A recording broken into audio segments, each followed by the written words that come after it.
Coin drop. Screen flash. The high score.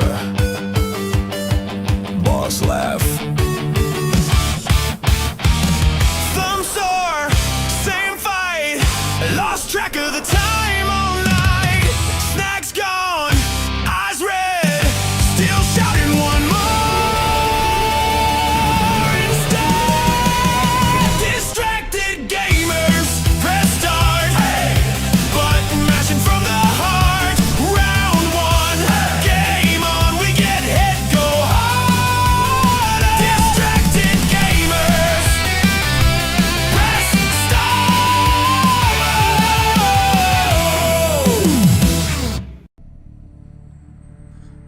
Why, hello, poor, innocent viewer who have found themselves, maybe you stumbled, maybe you're confused, on a Saturday night or much later, found a strange podcast with a narcissist who thinks the world is about him. But that is what you found. And you might be confused. What is this strange podcast? Well, I'm going to tell you. We have an absurd event unfolding right before our very eyes. Some of you might not be aware, some of you might have heard inklings of what has been going on in the gaming universe. Maybe you care, maybe you don't care, maybe you're not a gamer. But this might actually be somewhat interesting to you, because this should tell you the state that things are going in one of the largest media platforms you've ever seen. You're like, well, what are you talking about? Gaming is bigger than movies. And you might not play them, but your children might, your spouses might. And you should be aware that things ain't going so good. That the world isn't as clean as we seem to think it is. Let's look back. Let's look back to yesteryear, the mysterious year of 1983 of the video game crash. Now, you might have heard of it. You might not be fully aware of what happened. And if you're 12 years old, you might not know what I'm talking about. But the video game industry nearly disappeared completely in a massive collapse in the year 1983. Whole companies disappeared overnight. Billions of dollars in value just gone. And though it's hard to get concrete numbers, I've seen estimates maybe of about 15,000 lost, but this isn't one lump, it's kind of over a few years. You mean 15 million? 15,000 jobs lost. Oh, jobs. Today, we are facing not just a similar collapse, but something much, much worse. This isn't hyperbolic. This isn't me exaggerating things for the sake of a YouTube video. This is much, much worse than the collapse of 1983. The video game industry this crash isn't just coming. It's not around the corner. It's here, and it's now. And a lot of people are not willing to admit how bad this has actually gotten. And the evidence is everywhere. I did some research that might put this into some sort of perspective for you. Since 2022, the video game industry has bled tens of thousands of jobs. On the high end, and I'm going to estimate this on the high end, because I can't confirm exact, because it's hard to get exact numbers. I'm estimating approximately 45,000 jobs have lost since 2022. Wow. In 2023 alone, you're looking at more than 10,000 developers were laid off after the pandemic boom had ended. Then 2024 hit, roughly 14 to 15,000 more. These weren't just small studios taking hits. Now, a lot of them, there was like pushes across multiple industries. But Sony, the one studio that was supposed to be successful, the one studio that was supposed to be the paragon that everybody bought, Sony was the big winner this year, cut 900 jobs in 2024 alone. Including including the closure of London studio. Unity cut more than 1,800 jobs. Microsoft, 1,900 employees across its gaming division in 2024. And then here we are with Xbox. After years of expansion, Microsoft is now essentially tearing down the empire it was trying to build. Under Ashish Sharma, the company announced its largest restructuring in Xbox history, cutting nearly 3,200 jobs across its division. I've seen reports, and this could be the single largest layoff in gaming history. Across 1,600 employees were immediately affected, estimated 1,600 expected the rest of the fiscal year. Microsoft is also moving 4 studios out of Xbox ownership as part of the reset, quote unquote, that Ashish Sharma herself has admitted the problem. Let's see, we have quotes from her saying that Xbox's business is not healthy and that the company has spread ourselves too thin. This is Microsoft, people. One of the richest companies on Earth, and even they are admitting that the machine that they built is not working anymore. To give you an idea of what was lost, we lost Volition, the team behind Saints Row and Red Faction. They were shut down in 2023 after nearly 30 years of making games. 2024, we lost Arcane Studio behind Prey, which was good, Redfall, which wasn't, Tango Gameworks, the team behind Evil Within, Ghostwire Tokyo, which was really good, the surprise hit with Hi-Fi Rush, which everybody forgets everybody loved, resulting in the closure of the studio that made it. Sony shut down London Studios, I referred to before, PlayStation developer that had been around for more than 2 decades. These weren't just random teams nobody knew about. They were studios with history, talented individuals, decades of experience, and they were erased immediately overnight. With the latest layoffs, we have studios like Double Fine, Compulsion Games, Ninja Theory, Undead Labs. Most of these, I think all of these not being directly shut down, they're all just kind of pushed out of the umbrella of the Xbox sort of ownership.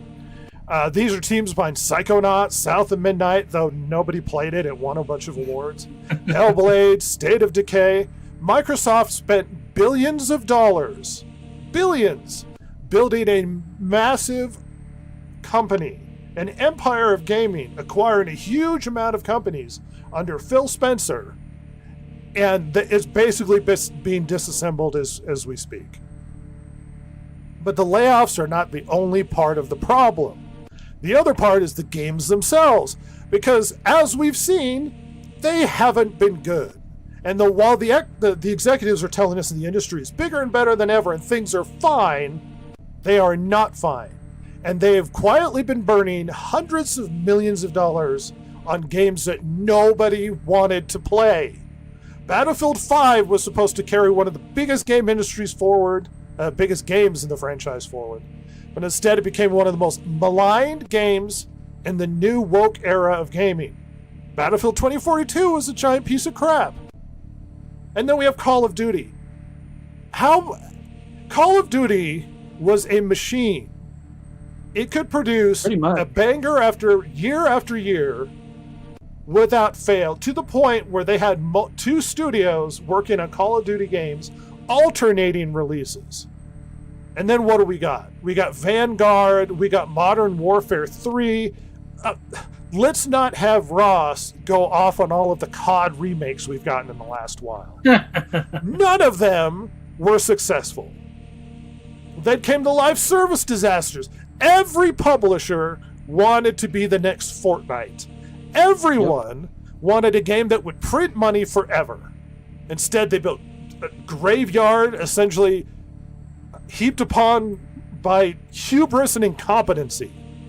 Ubisoft spent over a decade and hundreds of millions of dollars on Skull and Bones alone, which everybody seems to forget, and it erased it. For some reason, they erased it from their memories, but Skull and Bones was an abysmally expensive and costly failure by Ubisoft. Yeah. Sony spent years, something like $300 or $400 million on Concord, a game that disappeared. Yeah, a Yeah. game that disappeared almost overnight. That no one talks about. They pulled it from shelves. Fireworks Studio went with it. It got closed down because of the disaster.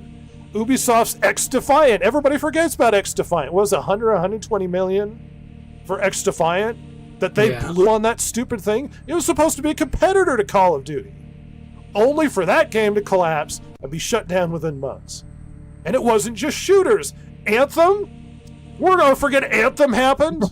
It was supposed to be BioWare's next massive universe and became one of EA's biggest embarrassments. Babylon Fall launched basically and abandoned within a year. Redfall was supposed to be Microsoft's big exclusive. Remember all of the hype trailers and the diverse casting?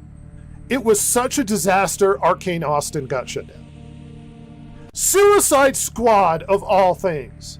We all seem to... Does anybody remember Suicide Squad that not only spent millions of dollars in its own development, but became a huge financial disaster for Warner Brothers, hugely maligned, damaging the brand and the characters and the Arkham universe of all things? What, just you can have sassy Harley Quinn walk around and blow Batman's brains out? This is what you blew that money on? This is a pattern no one wants to talk about. The industry isn't just losing employees, it's losing billions and billions of dollars chasing games that fail. Publishers spent years asking, how do we make the next Fortnite? Instead of asking, what do players actually want? And what do they want to play? And this seems like a straightforward question, but for some reason, they can spend billions and then not get the message. And now we're seeing a result. Studios closing, developers losing their jobs, games costing hundreds of millions of dollars being forgotten within weeks. The crash isn't just happening behind us, it's happening now. In front of us, one failed blockbuster at a time. And this is just an isolated incident within the industry. The industry has been rotten to its core for a long time, and we're seeing the fruits of that labor. One of the biggest companies in gaming is helping to kill the thing that made gaming special in the first place, physical media. For decades, buying a game meant you owned something. You had a disc, you had a cartridge, you could trade it, you could sell it, you could lend it to a friend, or put it on the shelf for the next 20 years and later play it again. That was part of gaming culture, and that was the deal, and that is going away. This is the dream that Xbox had with the Xbox One era that we rejected soundly. And then we just let Sony do it. Because PlayStation is now slowly removing physical games. More games are being sold digitally. Consoles are releasing without disc drives. The PS Pro doesn't have a disc drive. You have to buy one and add it on to get a disc drive for the PlayStation 5 Pro. Retail spaces are shrinking. Stores don't carry games anymore. No one carries games anymore. The message to players is becoming clear. You don't own your games. You're renting games. You're renting access to games. You're buying a license that can disappear the moment a company decides to shut something down. You've already seen what happens when digital games become the future. Games get delisted, they remove them from your Steam libraries, servers get shut off, online-only titles become worthless overnight. A game that you pay $70 for can become nothing more than a logo on your account if the company decides it's no longer more profitable. And that should scare everybody. You know what the worst part is? This isn't just happening because players demanded it. It's happening because it makes the industry more money. Digital sales mean no used market, no manufacturing costs, no inventory sitting on shelves, and complete control over how games are bought and sold. This industry isn't changing how we play games. They're changing what it means to even own one. This should scare you. Because a crash isn't just companies losing money or people being laid off. A crash is whether or not this industry is healthy and worth saving at this point. The studios and developers, the creativity, and now even the games themselves are becoming temporary. And the people who were supposed to be holding them accountable have been sleeping with them the whole time. Gamergate happened for a reason. You can't pretend it didn't, because it did. And the media lost credibility, and it's really hard to find estimates, but the best I can say is that since 2022, the gaming media industry has lost 500 to 1,500 games journalists, editors, media workers. Game Informer, one of the biggest, most recognizable names in the gaming industry for over 30 years, was wiped off the map. Entire teams disappeared. Long-running websites were gutted. We could see the writing on the wall, and the journalists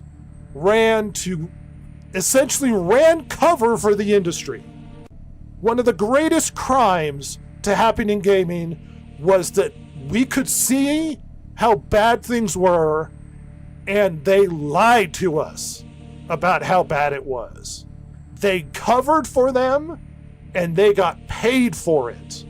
I mean, at least Kotaku is no longer the political pandering website it used to be. Now it's just dull, and they do game reviews.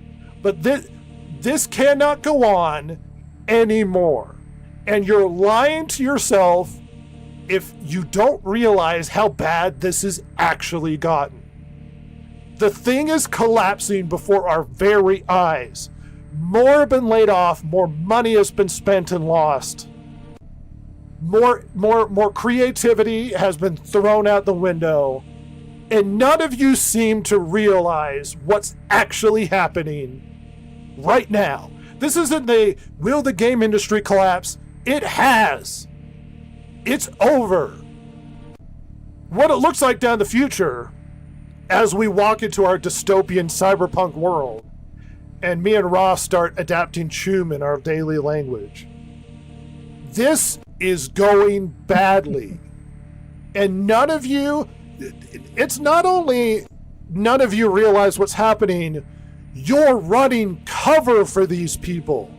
For billion-dollar industries, you're running cover for them because you're shills, because you're hacks. I saw a clip from a podcast that It's a Gundam put up, where the guy was like, you know what we should do? The next big release, we should all just refuse to buy it. And they go, well, what about GTA 6? He's like, well, I'm not doing GTA 6. Oh, how easy it is to complain about what the industry's doing, but then refuse when it becomes the one game you're not willing to give up. You are addicted, you are hacks, and none of you care. You'll complain and you'll bitch on the internet. You'll send tweets at Sony, but in the end, GTA 6, who is selling 0 physical copies, is going to make $3 billion in pre-orders. Mm-hmm. You don't care. You don't care enough to put your foot down. You don't care enough to push back against an industry that's literally telling you you own nothing.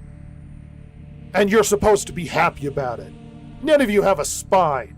And now the chickens are coming home to roost. And it's funny, a lot of us want to throw mud. A lot of us want to blame Asha Sharma for what's happening. Asha Sharma is the only honest person to show up in the last while. And I don't agree with everything she said or everything she's done, but believe it or not, the only way Xbox survives this is they're going to have to gut that damn company. Because that's the only way they come out of this alive.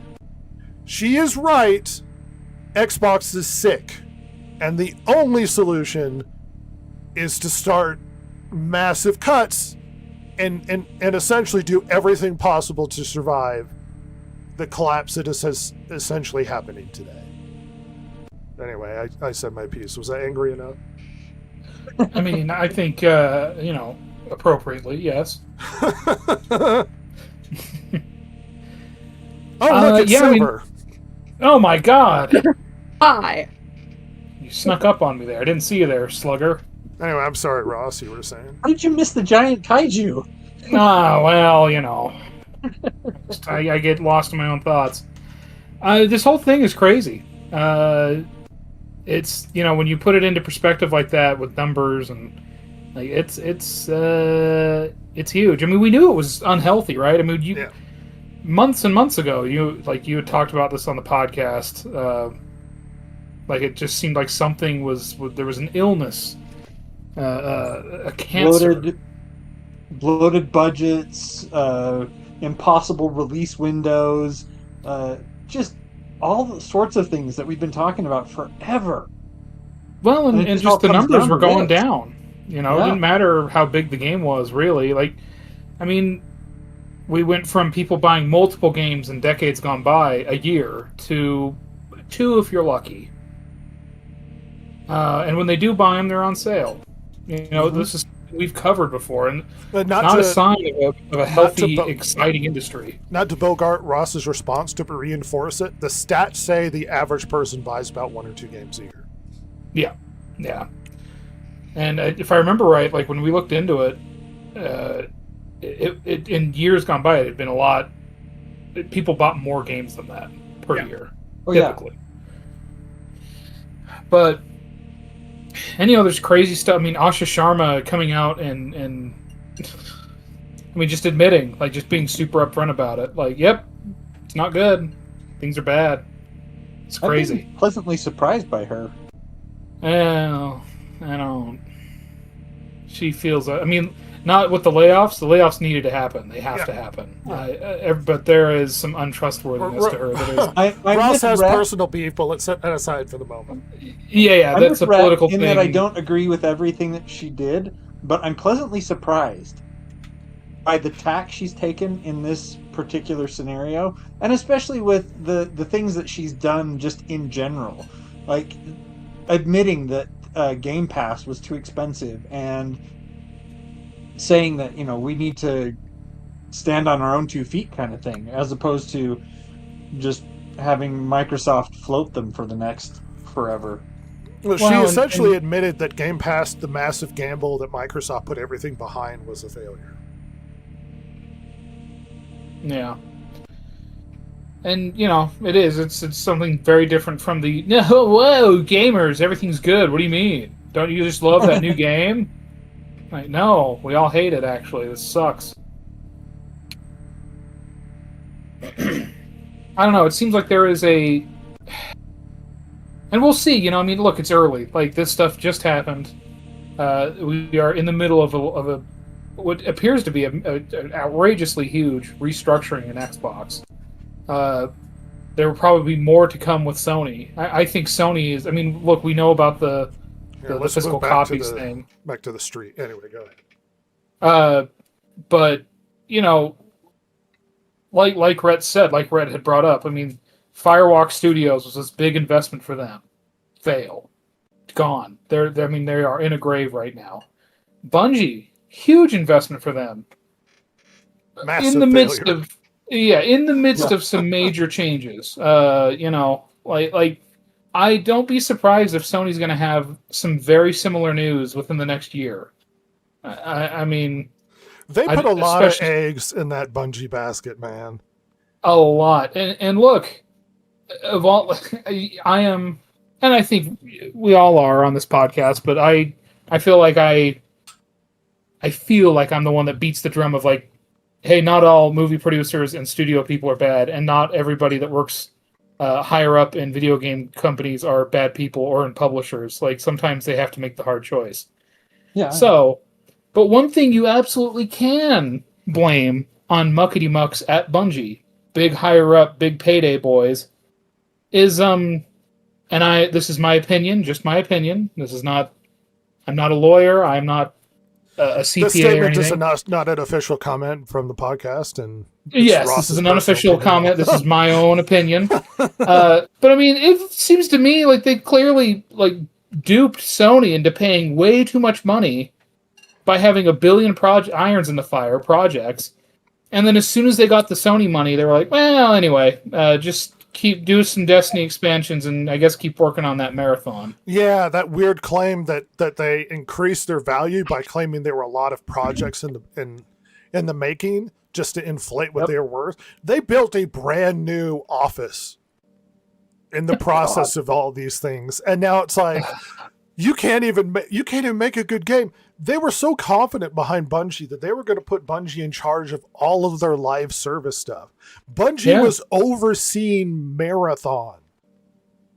Everybody seems to forget Bungie was the consultant for Marathon because of how well Destiny did.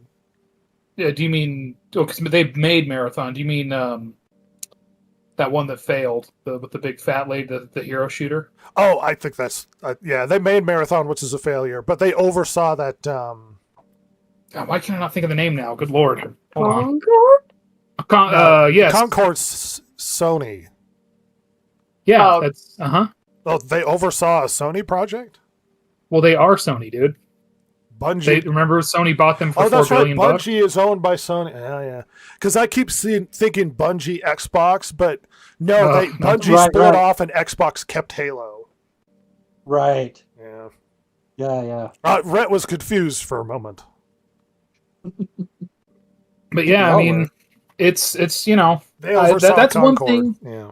That's one thing you can absolutely blame Big Muckety Mucks for. Is the over-evaluation of Bungie, in my opinion, a bilking of Sony for sweet dollars, and now look where they're. I mean, they are left in a situation where, I mean, literally, unless they release something just so enormously huge and amazing right now, Sony is not happy with what's going on there. I mean, we just keep getting report after report of like, things are looking bad at Bungie, and frankly, that is because they got sold a bill of goods, in my opinion. Yeah.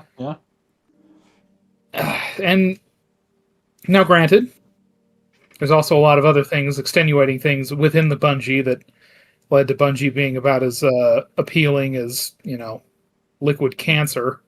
But at least if Sony had paid a normal ass amount of money for them. Instead of outrageous big bucks, thinking like, well, my God, we're going to have project after project and live service. It's a money-making machine. And then, they have a really, lower, maybe at, low mid-tier online service game. Oops. And a game that's reached the end of its lifespan just now. Lest we forget the mess that has been Bethesda. Oh my God, over on the Xbox, yes. I mean, Todd Howard's wet dream of Starfield. Yeah, but I mean, let's be real. Xbox is Sony. I said all that to say Sony is in the same position as Xbox, because Xbox, what have they been doing the last 6 years? Buying studio after studio, and not just studios, but studios that were so big they were publishers, such as Bethesda, such much as like ZeniMax. Disney did, actually. Yes, yeah. Yeah. And so now, they have this giant corpulent monster that they both A, have to feed, and B, really want to make them money, and they haven't been. I mean, like Rhett said, oh man, Bethesda, man, big RPGs, I mean, just storied, legendary games. What do they got for us? Oh, it's Starfield. Massive, over-budget, nonsensical, nearly Bland. decade-long production. Just nobody gave a shit. The most people remember about Starfield is Heels versus Babyface ranting about it. That's what that is the legacy of Starfield. Yeah. Oh, and maybe a really good Star Wars conversion mod. That's it. There you go. Wow, what a storied history of a game. Jesus, failures from 25 years ago have better history. I don't know if we found anything, but just see how people are mourning the fact that with the layoffs at Bethesda, that we're not going to get more Starfield content, that this is the end of Starfield. God, no, I could not find that. I mean, I bet it's on Twitter, and Twitter is hard to navigate. No, that's fine. But, what? I mean, number one, they said they were done with Starfield. At least this first one. What, they think there's going to be a Starfield 2? No, there's not. Obsidian wants to make what the second... Avowed 2? Yes.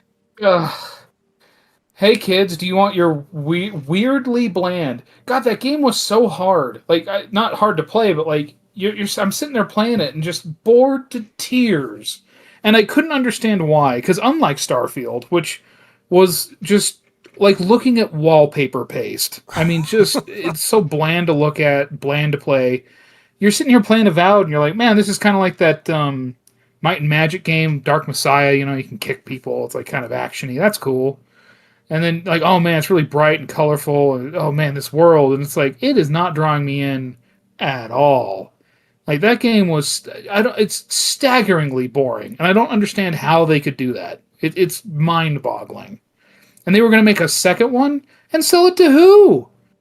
Nobody bought the first one. I saw an article on Twitter that apparently, despite Avowed 2 being canceled by mommy Xbox at the moment, they still don't want to give up on Avowed 2. Look, I'm all for a redemption, but I like that. I can't think of a lot of games where the second one, like the first one was like, nah, I don't know. And then the second one is just so shockingly better. At least not off the top of my head. I'm sure it's happened. Well, you saw somebody point out maybe they'll pull off like a Fallout New Vegas, and it's like, yeah, but in this scenario, they're Bethesda, and someone else would have to show up and make... You can't make a better version of the game you made that was already shitty. Yeah, it's pretty hard to do. Especially because, I mean, and who knows, like, the reality is, unless there's, like, big layoffs, you know, the revolving door of these studios is not super well known publicly, right? And depending on the studio, it changes on how much of a revolving door it is, right? So, I mean, who knows? I mean, maybe the people who made Avowed aren't even there anymore. As I seem to recall, Avowed was made by a very young team. I don't remember the exact, but it was something like 90%, 80% of Avowed was made by people where that was their first game.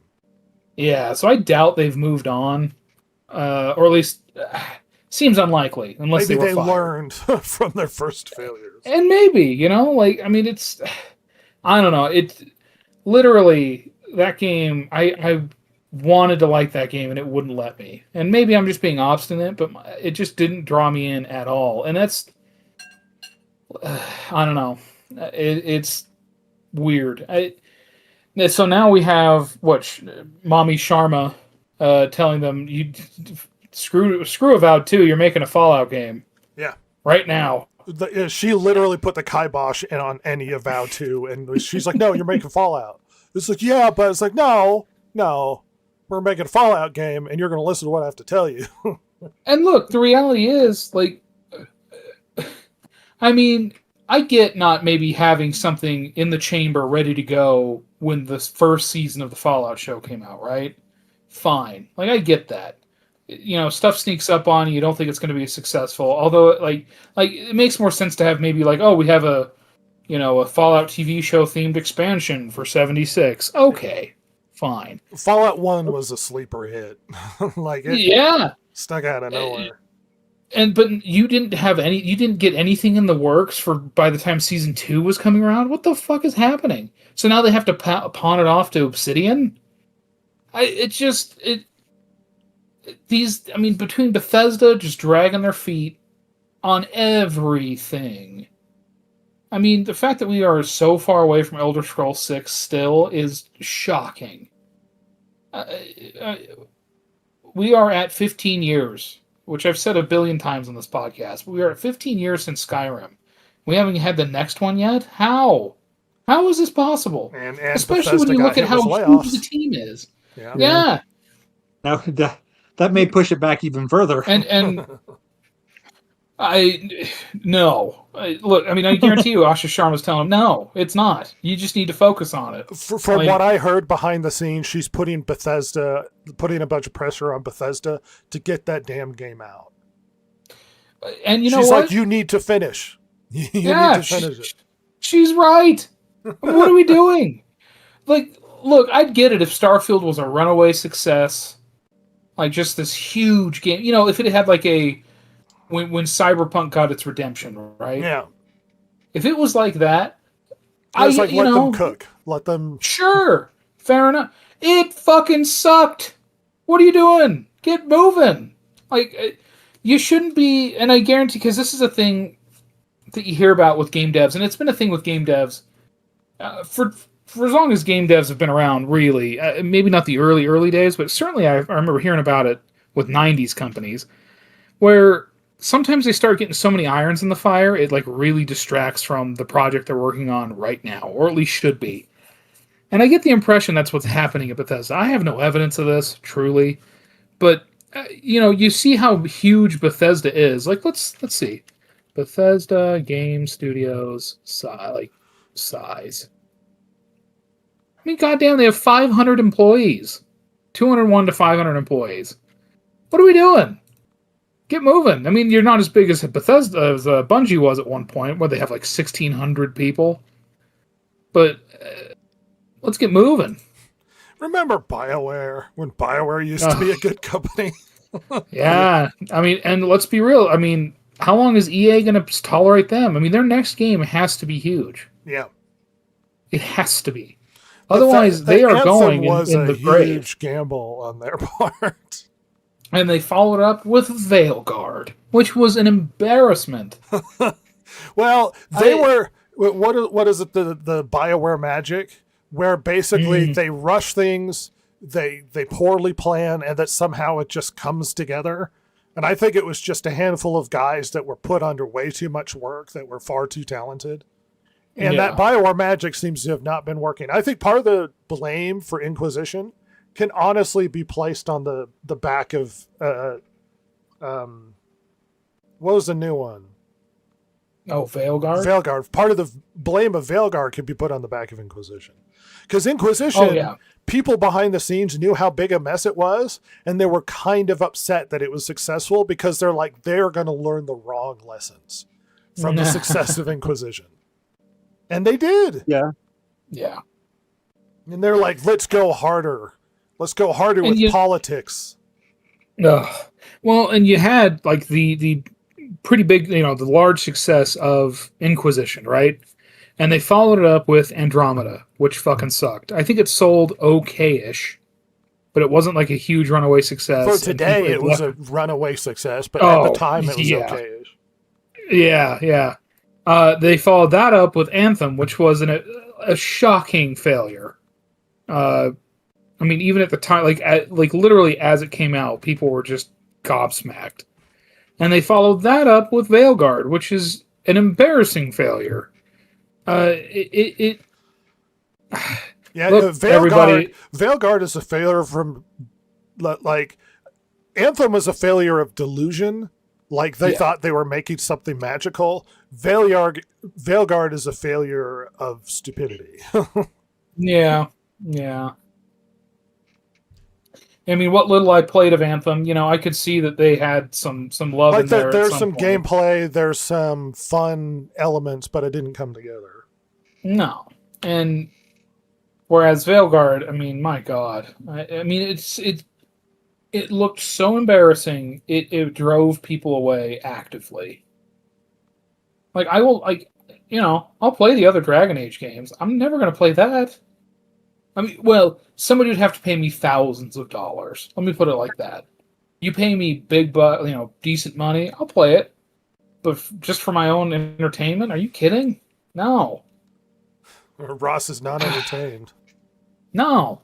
And, I mean, so, I don't know. Like, with all this going on with Xbox, I mean, ZeniMax layoffs, Bethesda layoffs, Obsidian being told what to do. We had layoffs at id, right? Despite the fact their games haven't been like fail, like they haven't had like a failure. They've had some sold better than others, but I don't know if you looked at their statement, but they're very encouraging, because they're like, well, it was spread throughout the company. It didn't like cripple us in any way. Yeah, there wasn't like one team that got it the worst. Right. And they're like, we're still going to make good games and make good technology and all that.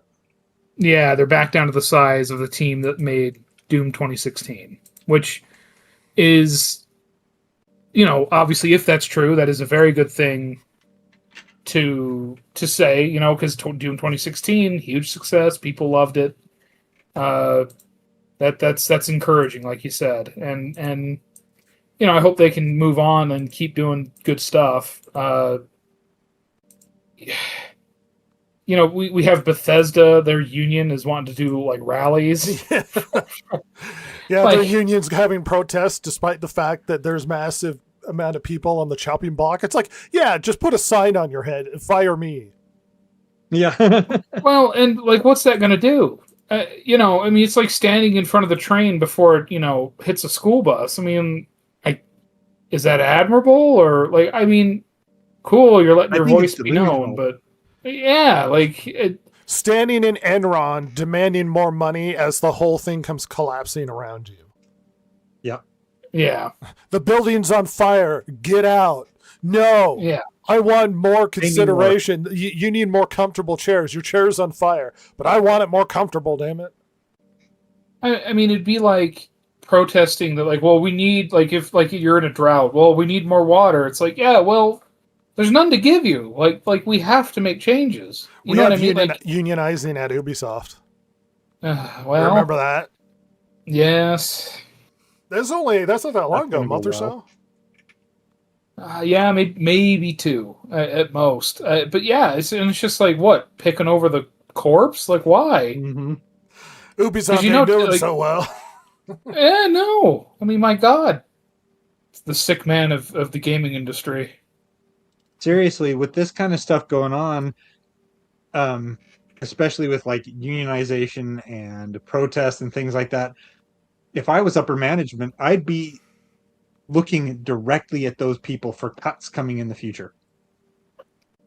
Because you know that they're coming. You know that they're coming down the line. It just seems poorly timed, is what Yeah. I'm saying. Well, and we're letting our voices known, but I mean, We again, demand more job security. yeah, Well, you can't guarantee that. Like, or the whole company goes away. Would you rather that?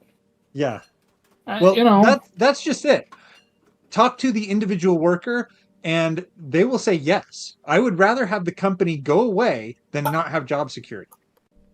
But But that's not job security anyway. no, that's yeah, not. exactly. Well, and It's screw the other guy. yeah, exactly. I guess so. To your fellow employees that would still have a job, you fuck them. Uh huh. This industry. Mass layoffs at Xbox.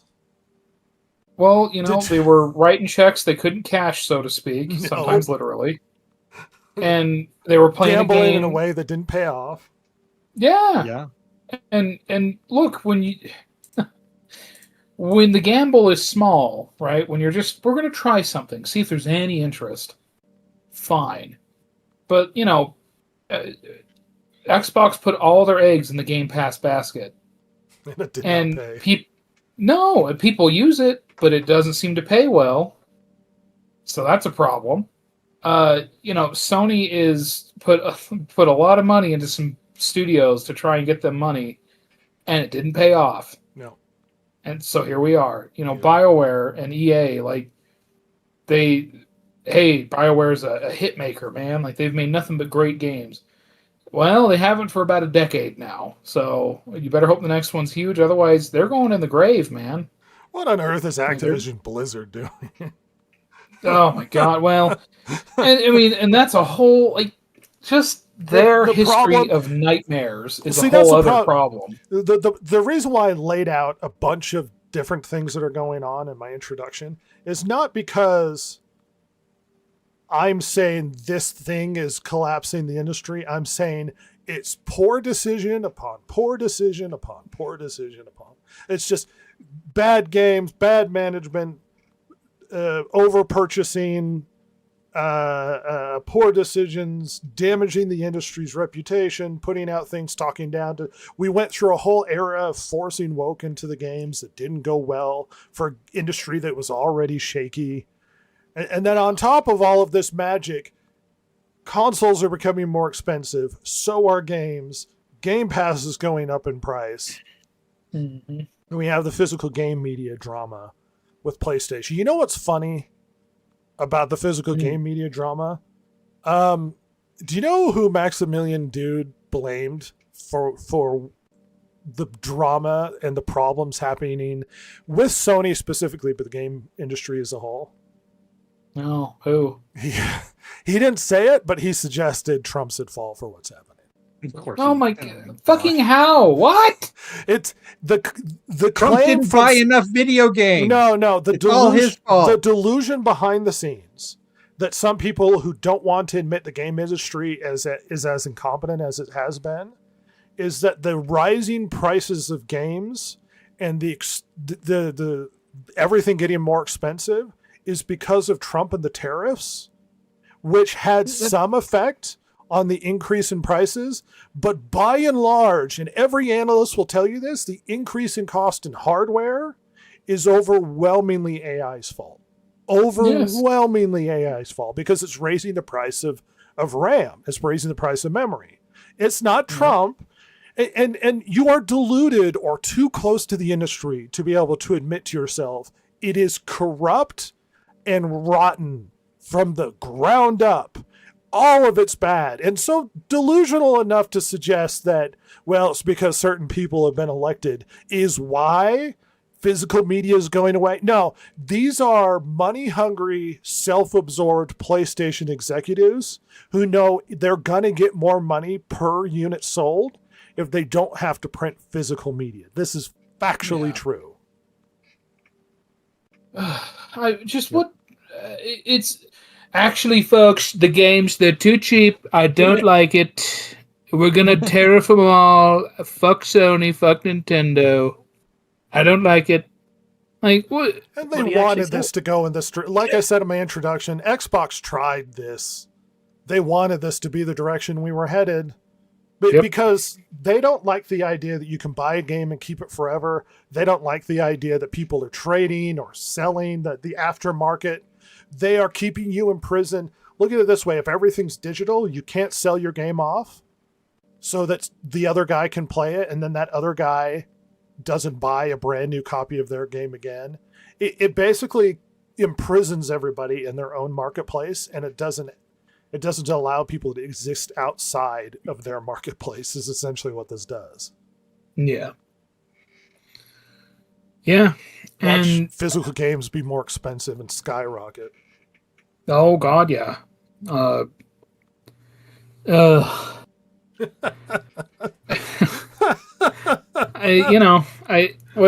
can you say? Like It's bad, man.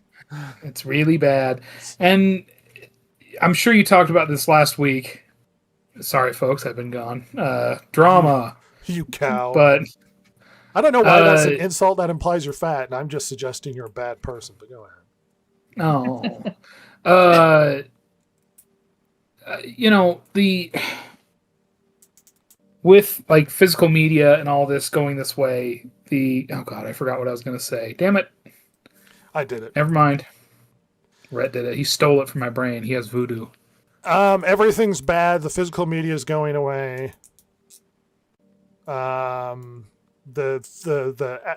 outside Sony's control market with the used games, and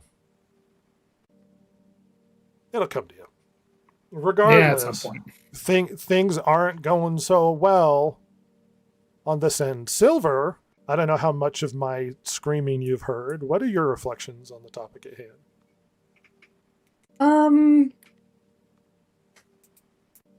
Man, just all around bad decisions, it seems like lately in the gaming.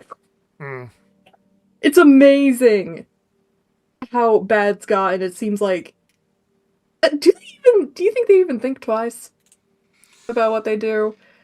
Is there a board meeting somewhere that someone is just like, maybe we shouldn't do this?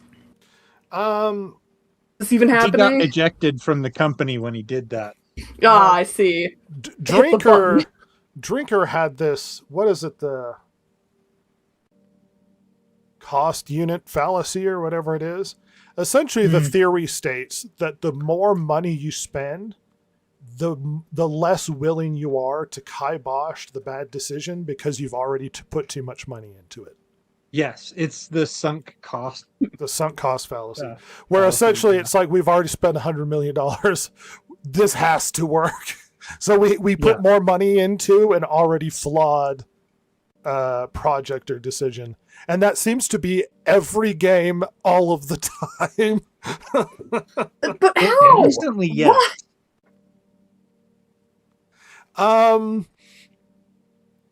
People making poor decisions. You know what's funny? I don't know if I've said this on the air, but the sad truth of this is a lot of the blame probably comes down to a handful of people. It's like the game director, the writer, handful of executives basically thumbs upping just really stupid ideas and poor decisions and things that are just not coming together. I mean, look, making a gamble with an artist who has amazing idea, great. Not on the terms of hundreds of millions of dollars. Perhaps any will give you a chance to make a smaller indie game and see if you can't run with that. Not in we're going to put the stake in survival of this company. And then the stakes become so high that it cannot fail. We heard from Concord behind the scenes that they were plagued with like a toxic positivity. That they were just lying and convincing themselves that it was going to work out. And when people questioned it, they were basically talked down to or implied that they were just being negative. Right. Yeah. It is an internal cultural problem that happens across the game industry, not just Concord. Concord is brought up because it is a gross failure. Absurd amounts of money. Anyway, go ahead, Jason. Well, we've seen examples of this happening not just in gaming, but also in other forms of entertainment, with things like the second Joker movie, where the studio greenlit it and just threw oodles of money at it in the hopes that it would do even better than the previous movie, which had, a much more manageable budget. And I think that a lot of times these companies, they taste a little bit of success with a first initial game, and they're like, "Ooh, we like that. How much more success could we get if we spent $100 million on this game rather than the $10 million we spent on the previous game?"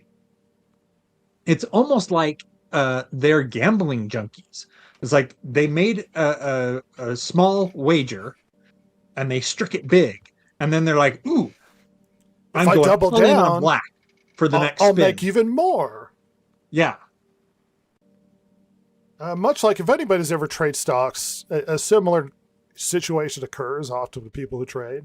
And one thing you need to understand is it's not about individual gains, it's about managing risk.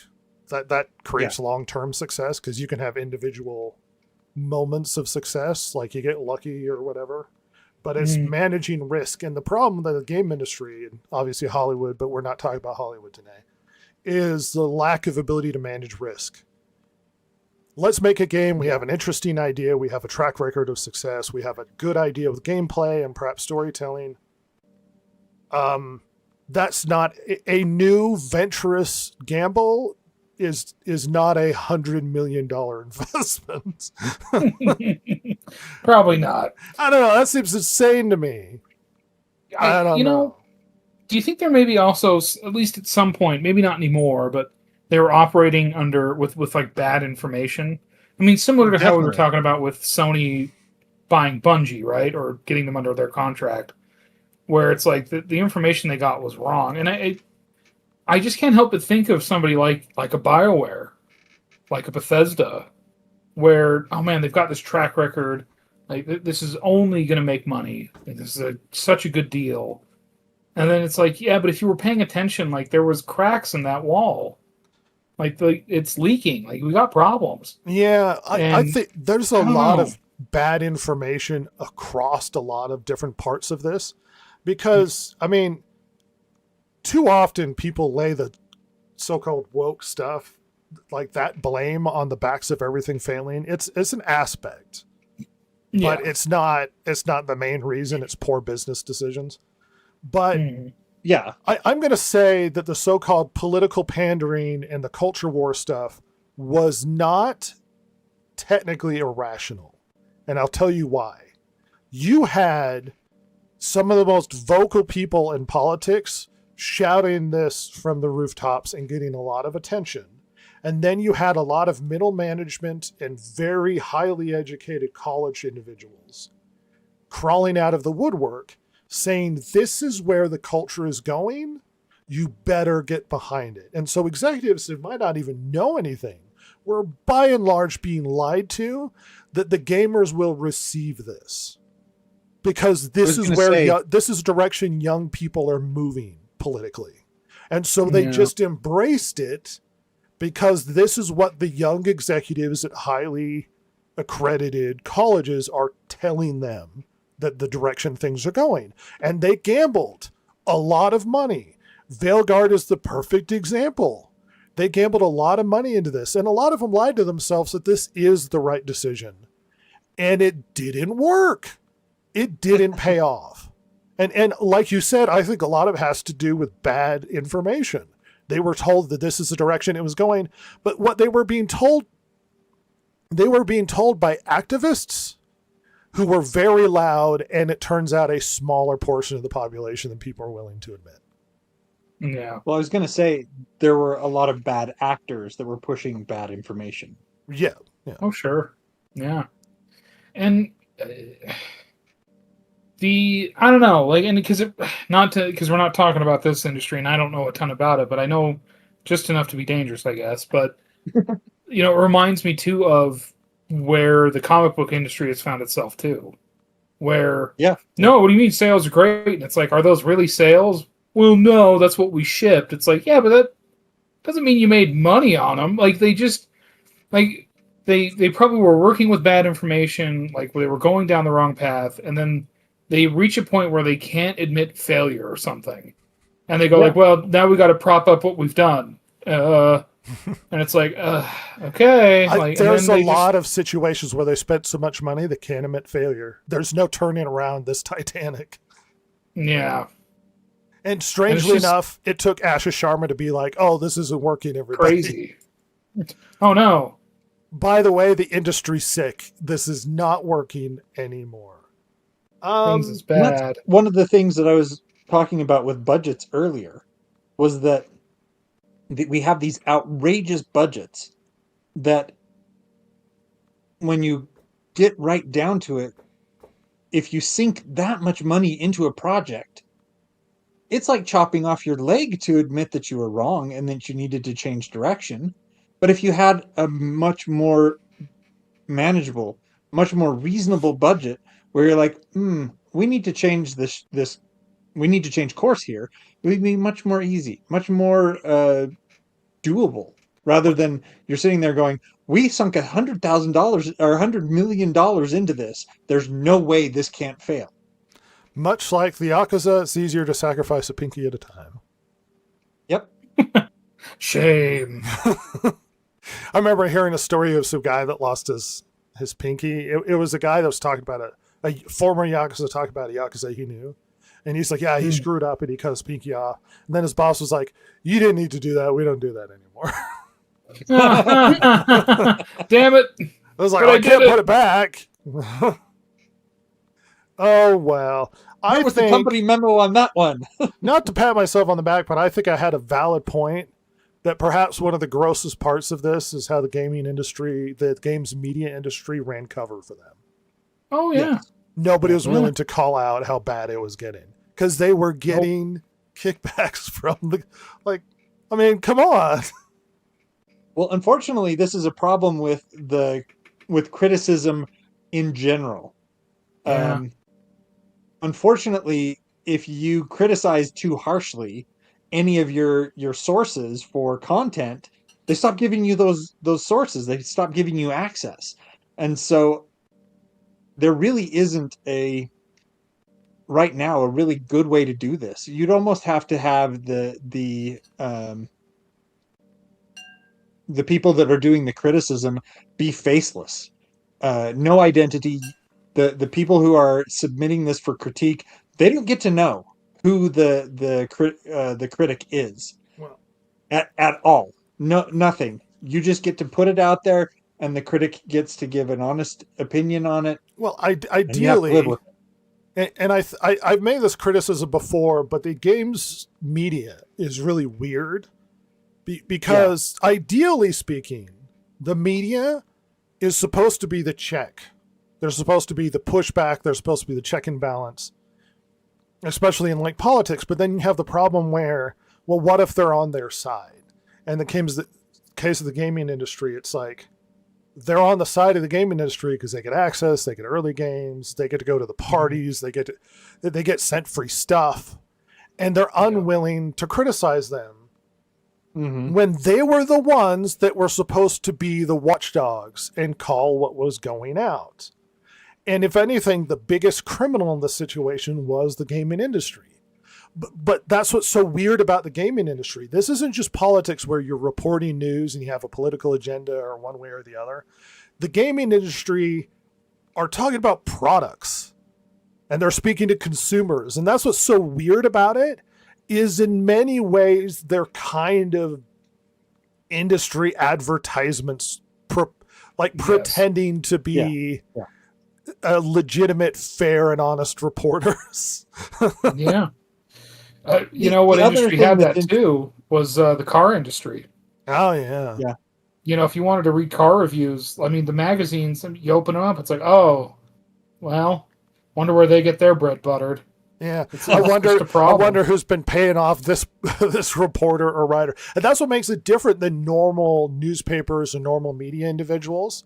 They're not just political shills; they're reporting on products, and because of that, in many ways, they're becoming advertisements for products, and it can affect the bottom line. Because look, my decision to buy a game has less to do with the advertisements and the propaganda from the company and more to do with like, well, what are people are saying? What are honest reviews? But when the honest reviews are just propaganda and advertisement, then where do you go for an honest answer as to whether or not something's gonna suck or not?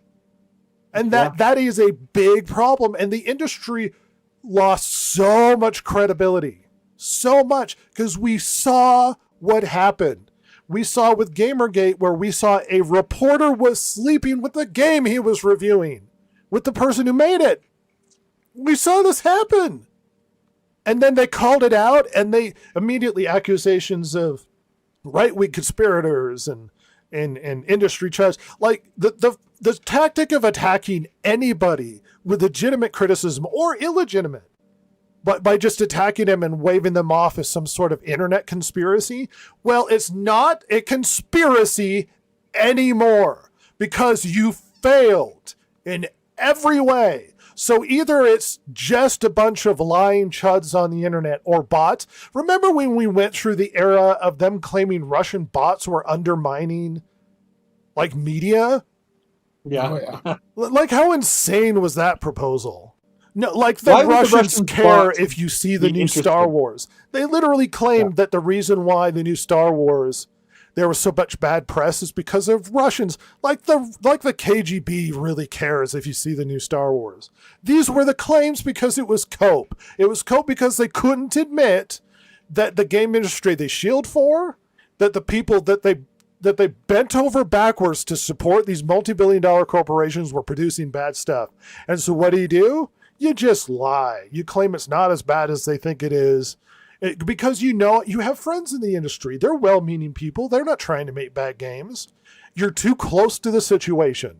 You're too close to it. And you can't see the writing on the wall. Massive amounts of consumers are rejecting the products they're producing. And they no longer buy the lies that you're feeding them. I think the other thing that happened as well was that you had a lot of gaming journalists who weren't really in the gaming sphere because they wanted to be in the gaming sphere.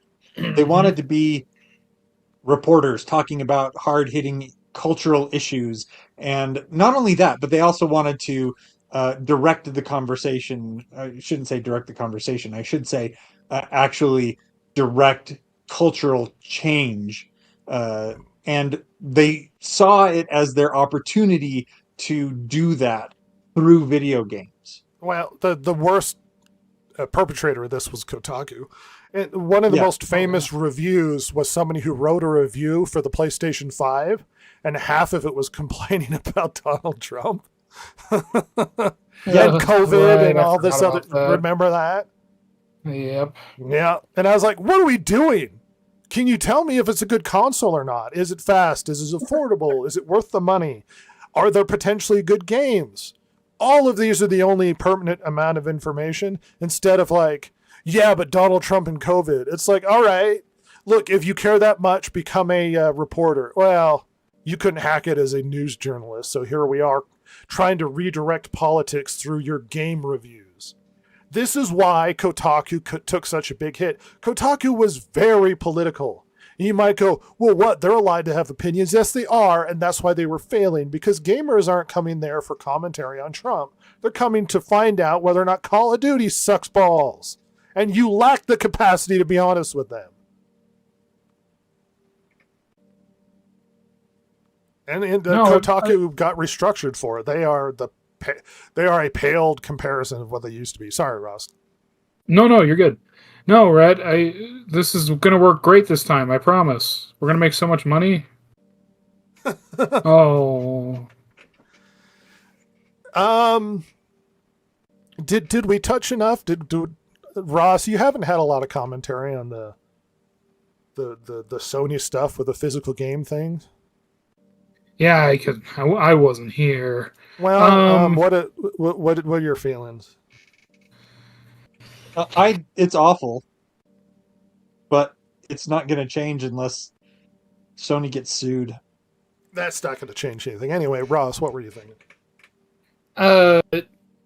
Well, I think I told you this when one of the few moments I had spare, but like, I'm surprised at how surprised people are. Like, I get being like annoyed, mad, like but like being shocked by that was like funny to me because we've already seen the PC game market go this way. Yeah, we saw Xbox attempt this. I mean, Xbox, like they've, while not outright saying so, like, obviously with they were going to not allow used games with how they were going to handle the Xbox One initially. They then changed because of the backlash. With Game Pass going that way, I mean, how could you not see that this is where the industry wants to go? They want to go that way. And I know, like, PC gamers, because they're heckin' wholesome Steam. Look, they are one Gabe funeral away from being the biggest shitlords.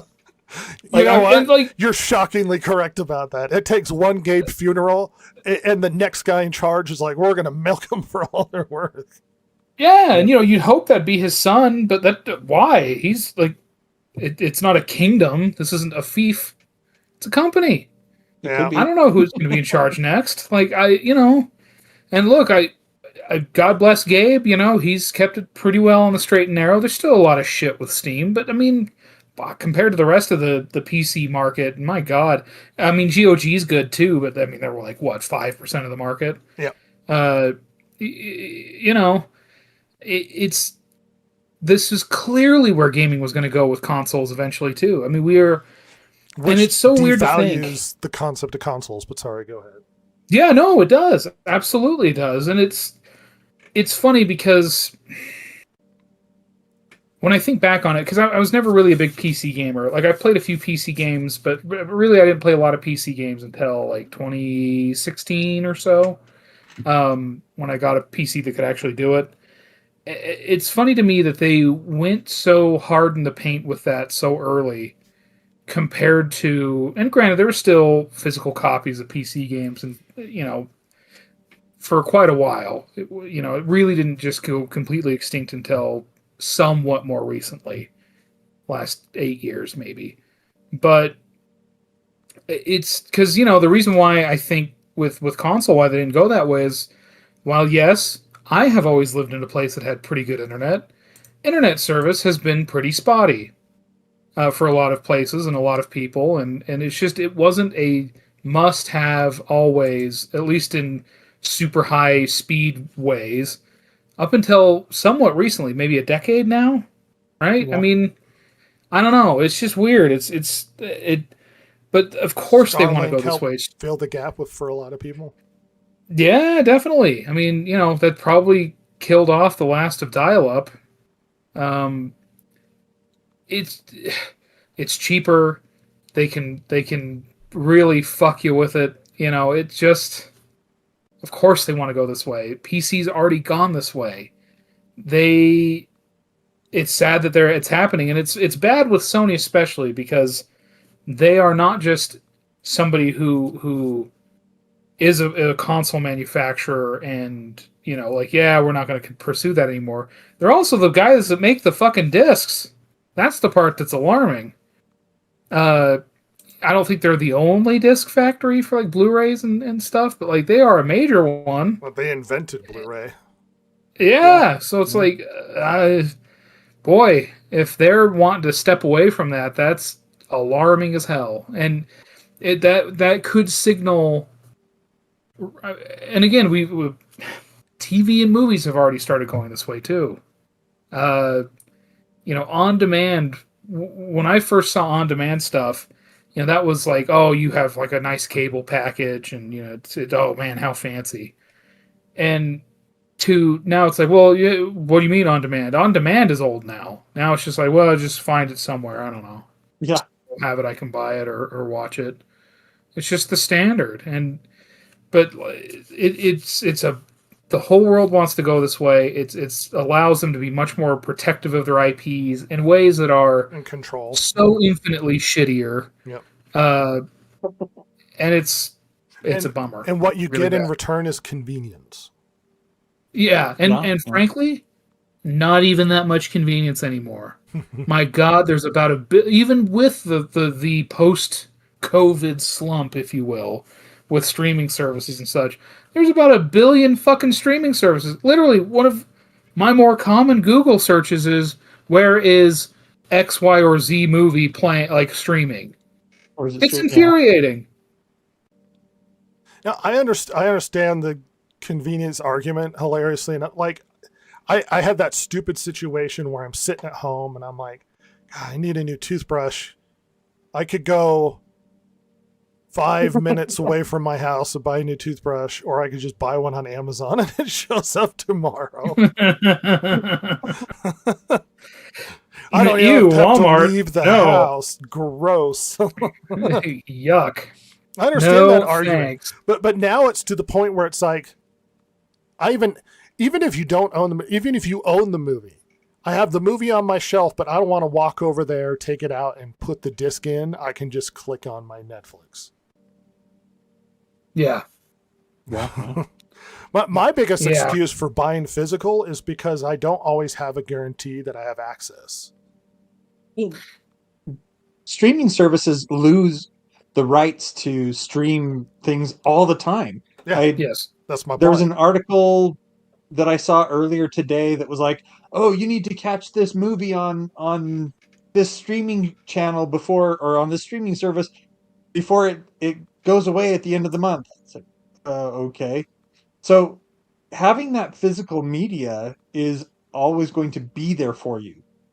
Well, I mean, eventually you're going to run up against the problem of how do you actually play that physical media, because if Xbox and PlayStation aren't going to have disk drives anymore, how long is it going to be before disk drives go away altogether? I don't throw away my old consoles. That's how.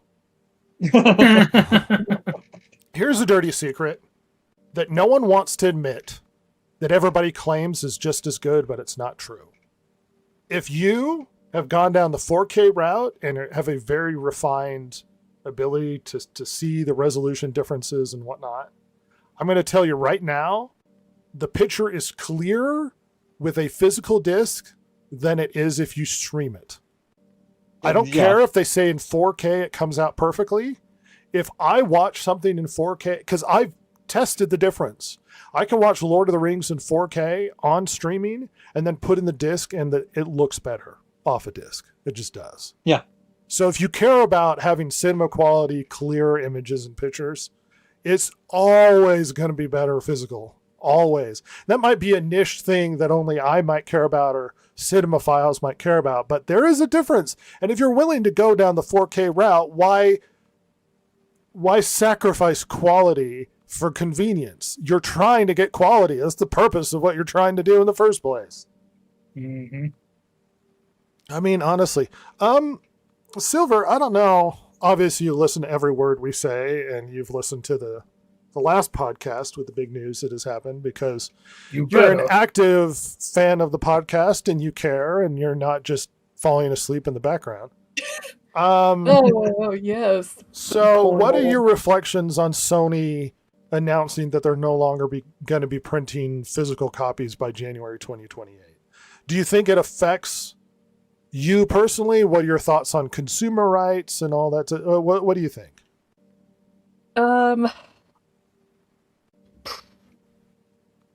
I think it's a horrible idea overall. You're losing. Horrible for the consumer. Yeah, well, it's like you're losing consumer trust by doing that, because that is a big concern. We've talked about it before of, do I really own my games now if it's purely digital and they could just take it away? You never did. So I haven't looked more into this other than, wow, that sucks. Because what if I want to keep holding on to that game, or I don't know, because those consoles eventually will go away and then you can't play those games again, and then years and years going down the line, it's like, okay, you can only get the new game, you can only play disc, but then you get rid of disc. So yeah, you see how it'd be cheaper for the company. Mm-hmm. They don't have to make the discs. They're not going to charge us less. Yeah, they're not going to charge us less.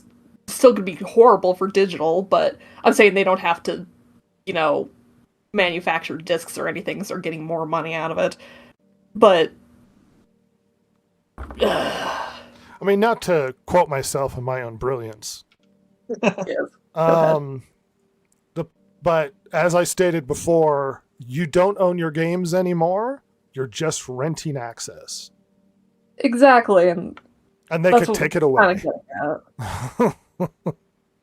They can remove it from how you. fast Concord disappeared. I mean, no one wanted to play that anyway, but it's just an example of okay, it's gone. Well, then I have a thought proposition for you, Silver. In terms of younger individuals, in the end, do they really care that much? Because I just realized, obviously I'm an older individual and I care a lot because I grew up in the era of cartridges and you put it in and you play it and that sort of thing. But maybe I'm just being nostalgic for an era that's moving on to people that care more about convenience than their personal ownership rights sort of thing. Because it's like, well, I get Netflix and I go on Steam and at some point they just don't really care. They just want, access. Am I barking up the wrong tree? What do you think of that? No, what you're saying makes sense. I totally think that a lot of people my age especially genuinely do not care. I don't think they see any problem with it whatsoever, but I think further down the line they will be like, oh, I wonder what happened to that one game, and see if they can find it's just gone. Well, because the biggest complaint and danger is that they can take it from you because they've done it before. With the report of all those PlayStation movies they've been taking away from people that they actually purchased. I mean, is that really a major concern from that perspective? What do you think about that? I don't think it's a concern to people yet, but I think it will be once it starts happening more. Once the discs are officially gone. They only care if it happens to them. Yeah, pretty much. Like I own 300 games on Steam, but I don't care until it's a game I own and it gets taken from me, then I'm upset, sort of thing. I mean, that Yeah. seems to be the kind of reactionary culture that we have right now. Yeah, maybe so, but I don't care until it affects me directly. Silver is closer to that generation, which is why I'm asking her. But what do you think, Silver? Well, just what I've been saying. Yeah, I don't think they're gonna care right now, but I think they're going to eventually once that starts disappearing. It'll be they've already taken away our rights, and they only realize it 20 years later. Right, damn it. And then I'm really annoyed, and it's like, well, where were you when this happened? It's like maybe they're only playing the most popular games right now or something, and yeah, those games aren't being Fortnite's never taken going away from them. But say like it does, and they've heard before games have been taken, and yeah, like you were saying, it's like until it happens to them, they're not gonna care. But it's gonna happen to them, and then they're gonna be like, oh, well, that's not right. It's not right. As I kept reminding everybody, it's already happened. Yeah. This has happened on Steam. This has happened on Amazon. This has happened on PlayStation. This has happened before, where people have purchased something and they took it from you. They're like, "Oh, well, you don't get to own that anymore." You know, I proposed that.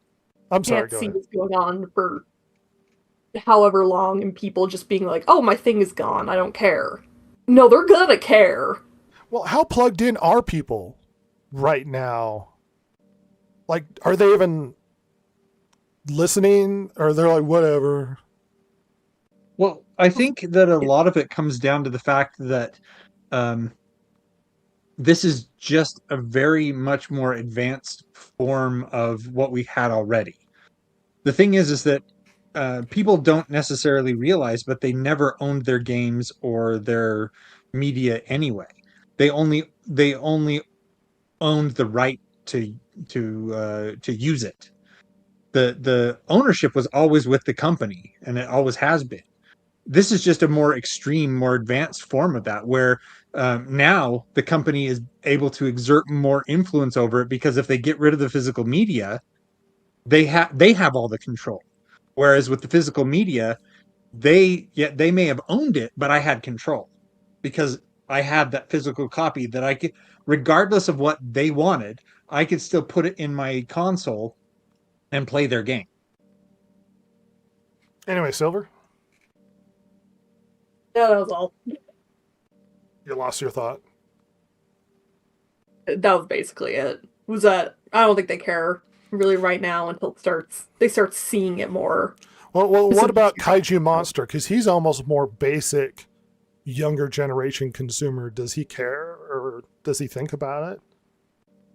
He just wants to play Siege.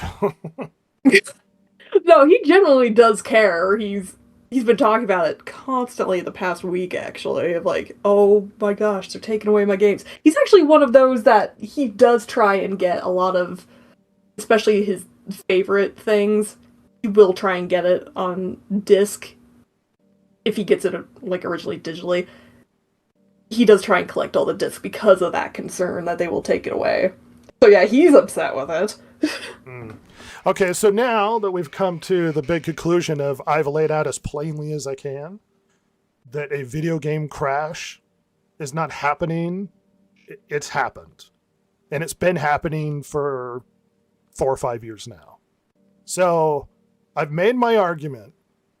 I think we've discussed a lot of different points along the argument pretty thoroughly. Now here's my big question. What does this look like moving forward? Ooh. I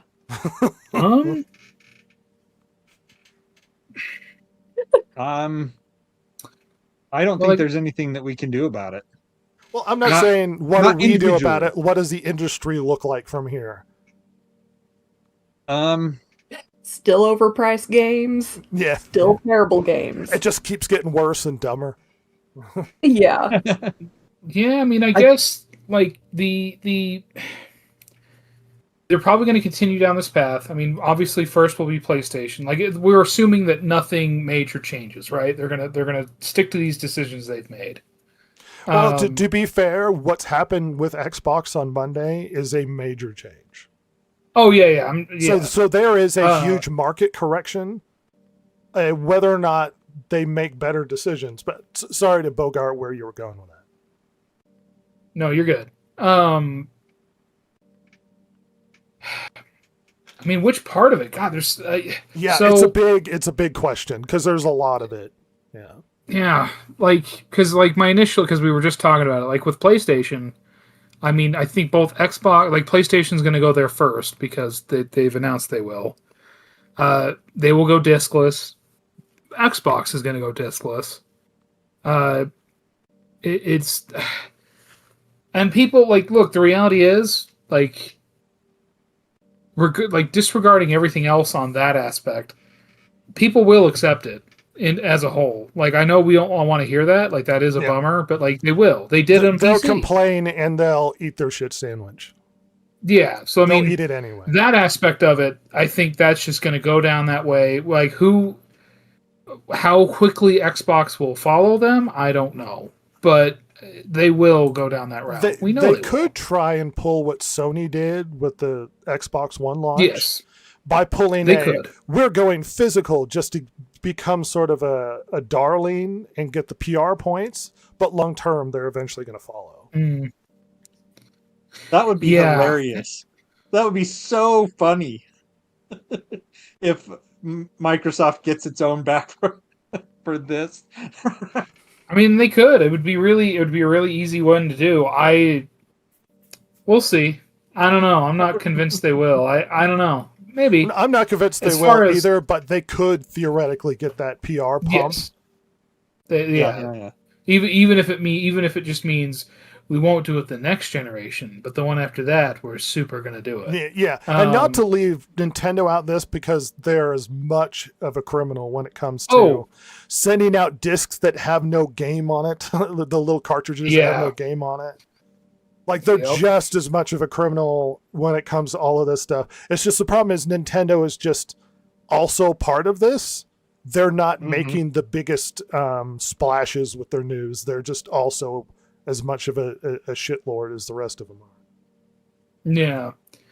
As far as Xbox's big changes they've made right now, I mean, there's so much in the air with that. I mean, does Bethesda come out with Elder Scrolls 6 and it just blasts everyone out of the water? I mean, obviously we know that GTA 6 is going to be a huge indication for a lot of things. It's going to be a bellwether, right? Sells well, and everybody forgets about the physical copies. Yeah, and everybody forgets that it's $80, and everybody forgets that, like you said, the physical copy is actually nothing, and it doesn't mean anything. Who knows? Or it could come out, it's a crazy first day, and then it kind of just doesn't go anywhere. I don't think that's going to happen. I have very little faith in my fellow gamer. But we'll see. I can hope. Gamers unite. God, there's just a lot. Gamer? I don't know. There's just so much in the air. It's really hard to know. I think the dark answer is they will limp along, and eventually they will go into that sweet night. How long they limp, I don't know. I don't foresee any sort of by collapse, I mean the industry's having a massive withdrawal. I don't see video games almost disappear like the 1983, but I do think the industry is not going to be what it used to be. And especially if prices still keep going up, console prices and game prices and everything, much like I predicted last week and the week before, I think we're getting to a point where we're actually going to price out the average consumer, and this is going to be a hobby and a pastime for people who have money. Mm-hmm. And let alone the console, we're getting to the point where it's we're going all digital PlayStation. So it's well, why don't I just own a PC? No, we're going to become more protective of our IP. So basically, I'm buying the rights. I'm buying the PlayStation Steam machine that I can stream. That way I have right to access PlayStation games. And then I'm going to buy the Xbox box so that I can stream Xbox games. And then everything else can be on PC. And then the argument at that point becomes, well, why am I buying a console? Yeah. Pretty much. I mean, I've already had that realization myself. It's like, well, do I buy a console or do I just get a really nice computer? And it's so funny that Sony, like, well, I'm going to be more protective with my IPs. And it's like, what IPs? You're at the slump of your IP strength. Yeah, everybody's at the slump of their IPs. Yeah. Like, the only one that has anything is Nintendo. Freaking That's it. Master Chief on Sony and Oh my god! And like everything I've seen of that remake looks like shit, and the last 3 Halo games have been shit. let's be honest, Ocarina of Time is kind of a panic button for Nintendo. Yeah, I thought so. You don't pull that out unless you feel like I desperately need a win. It's jam the button sort of thing. That was sort of what the How do we Final get more Fantasy people to VII get Switch remake 2s? was. Yeah, The Yes. panic button. Hey, things aren't going well. Let's get a big win and a big PR bump from everybody. hmm But in the long term, is the game good? Is it going to sell? Do people care? I don't know. And then here we are.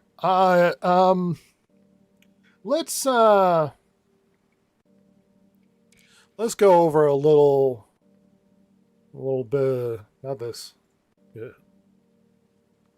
A little bit of news, really quickly. Bringing out some articles. Xbox CEOs, 3,200 layoffs, 4 studios cut, and her blunt warning: we spread ourselves too thin. Aye, she's right. Yeah. The cuts are part of a broader workforce reduction at Microsoft. Microsoft announced this impacts about 2% or 228,000 employees. In order to grow, we made a bunch of bets. And as we did that, we inherently didn't focus on the core business. Sharma told Fortune, the number one measure of your strategy is what you put your resources behind, and we simply spread ourselves too thin. She's being far too honest, because usually it's always like, no, we know what we're doing. Everything's working out. It's great. Everything's good. And the honesty here of like, oh, things are going balls over here, over here at Xbox. Shit's really horrible. Like I said earlier, I'm with you, Rhett, on the fact that I'm not wholly 100% on board with everything, but she's kind of a breath of fresh air. Here's a quote from her big tweet that came out. Our business today is not healthy. We are operating at margins that are 3 to 10 times lower than comparable platform and publishing businesses. We entered Gen 9 with a smaller install base and a higher cost structure. To grow, we bet on Game Pass, multi-platform, and a broader portfolio of content. While those businesses have created meaningful value, they did not grow at the pace we expected. As that happened, our core business weakened, and we added more teams, more investment, more time, hoping for a better outcome. And now the industry is facing the most severe hardware crisis in history. We must reset Xbox. She ain't wrong. Like, I don't have to tell you, she ain't telling lies. Since 2018, we have aggressively expanded our studio portfolio. While the numbers of games created each month across the industry now outpaces the last 10 years combined, we now find ourselves competing not only with the largest publishers, but also with smaller independent studios. It is neither possible nor desirable to own every great independent studio. We have also learned that we are not the best home for every type of studio. In a typical year, we lost 64 cents for every dollar we invested. That is a gross loss. That is brutal. As we reset Xbox, we will help the independent creators succeed by providing open development tools, audiences to realize their vision. I mean, at this point, the only thing that's been successful the past while have not been the AAA, but the indie studios. Yeah. Creating solid games that don't cost huge amounts of money. She talks about cutting off some of the big purchases. She also talks about Mojang. Let's see. Mojang and King are now report directly to me.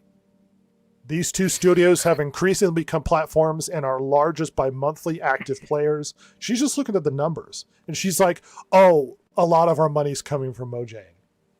And I think she suggests, I don't recall where, that essentially we need to lean on making more profit out of these companies, which might be a bad sign if they're going to shotgun microtransactions in Minecraft, but what are you going to do? Yeah, we'll see. One thing I'd like to point out that hasn't been addressed is clearly one of the major crises is the hardware. Hardware is getting more expensive, but it was getting more expensive before Trump and the tariffs, and before we had the crisis with memory. It was already getting expensive. Here's the stupid part. Now, I think I've suggested in the past, but let's lay this plainly for all to see. One of the biggest movers when it came to hardware and video games over the past how many decades was improving graphics. The point was always, how are the graphics at every E3? Is honestly, they cared more about who had the best looking game for quite some time rather than what was the best game. We are now at the point where you could spend billions of dollars on technology that will improve your graphic fidelity by 5%. I don't think we're making huge leaps and bounds like we used to anymore. I don't think the next Xbox is going to look grossly better than this one currently. So this point, should we really be chasing producing $1,000 consoles? Because as much as they're saying, I read out last week that Sony and Xbox have been reporting that they lose hundreds of dollars on every console sold. Yeah. That's not my fault. That's your fault. I didn't ask for you to create an overpowered monstrosity. You were trying to compete with the claim that you had the most powerful console. Perhaps it's time that we ask ourselves, is it more important to be the most powerful, highest graphic fidelity console out there, or is it more important to be affordable and accessible? Because believe it or not, the Switch won that argument. At least Switch 1. Yeah. It won that argument. So as we sit here and contemplate the $1,000 plus consoles in the generations to come, should it be more about pushing the horizon, creating more advanced technology to the point where I'm just, drooling and my eyeballs are bleeding at the God rays? Remember how many conversations at every E3 about the technology and the God rays and how many sprites and how many particles that you could get on screen? I don't think that's as important anymore. You've obtained almost peak here, and any massive improvement is going to be incremental at best. Your decision perhaps should be more about affordability and games. Fun, quality, affordable, perhaps should be the emphasis that every one of these console makers should be looking at down the line. Maybe, am I insane? No. I don't think so. Is this something I'm preaching? Look, rationally speaking, I'm not insane. But gamers, Ross, are they going to be happy with a console that's not bleeding edge technology? That they can't brag to their friends about, that they own the next PlayStation 6 that could perhaps explode North Korea? No, unfortunately, probably not. And especially because we're now reaching this point where consoles and PC are really competing quite a lot with each other for no, in my opinion, no discernible reason. I mean, I know there's been a lot more cross-pollination than there ever used to be. Every now and then you'd get like a Half-Life 2 on the original Xbox, or like the Orange Box, stuff like that, and vice versa. Halo 1 and 2 ported to the PC. But back in the day, like at least that I grew up in, console games were console games, and PC games were their PC games. Like there was no like the cross pollination was very minimal, if ever. I mean, a MechWarrior 2 on PlayStation, But then, maybe console like did certain things better, and PC did other things better, sort of thing. Yeah, maybe like a weird port of Resident Evil to the PC. But like these were only for some of the biggest games. This was not a common thing, and I don't know, man. I don't think so. Unfortunately, I think you're right. I think they, like gamers as a whole, would find that very irritating. Even though, ironically, some of the biggest selling games on PC are games that look like they're from like 15 years ago, at least. 20 years ago. Yeah, or longer. They one have of the most popular games right now is Mecha Chameleon, and it's like $6 on Steam. Yes, and all it is it's a prop hunt, but instead of just turning into a prop, you have to paint yourself into the game, into the level. You don't need crazy graphical fidelity for that. You're literally just And I guarantee you, the guy that made that is probably a millionaire. Oh my god! Yes, like him and the Lethal Company people and the Schedule 1 people. Like they're just rowing around in their ponds and lakes worth of money, and good for them. Yeah. I mean, Vampire. Vampire Survivor. Yeah, man, that guy earned every penny. Yep, and like all it is a interactive slot machine, frankly. Yeah, and I love that game, but that's all it is. To be fair, though, he didn't like milk everybody. He comes out with constant updates, and he doesn't charge you. Yeah, and the ones that are like you do pay for $1, $3, $4 at most. Like very rational, very reasonable. Let's end with her final comments. These changes are about a bigger future for Xbox, not a smaller one. The next decade of gaming will be larger, more global, and more creative than anything we've seen before. This year, we'll invest as much in Xbox as we ever have, but we'll invest with greater focus, greater discipline, and greater clarity, all in the service of making Xbox where the world plays and creates. I want Xbox to be one of the few companies that entertains more than 1 billion people each day and gives everyone the opportunity to create and connect. I know we can achieve this goal. Xbox has many of the most beloved franchises in entertainment history, talented studios around the world, and we will return to growth in 2027.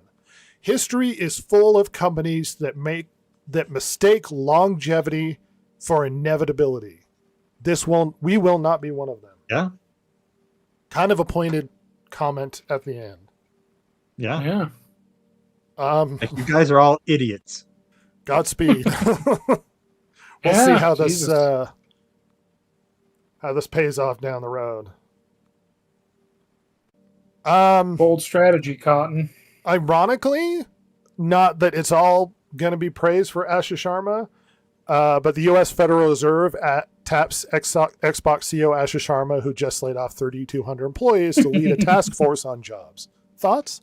Oh, Specifically, so the Federal Reserve is doing a bunch of different task forces, and they are going to be looking at all different parts of the economy. Specifically, hers is on employment and productivity. interesting. I don't know. That kind of makes sense. Yeah. All right, Ross, what's the controversy? Well, not to be political, but so I'll keep it very neutral. The rumor I've seen, and I don't think it's rumor, I think it's been confirmed, that Microsoft has put in for what was it, like 3,000 H-1B visas. Ooh.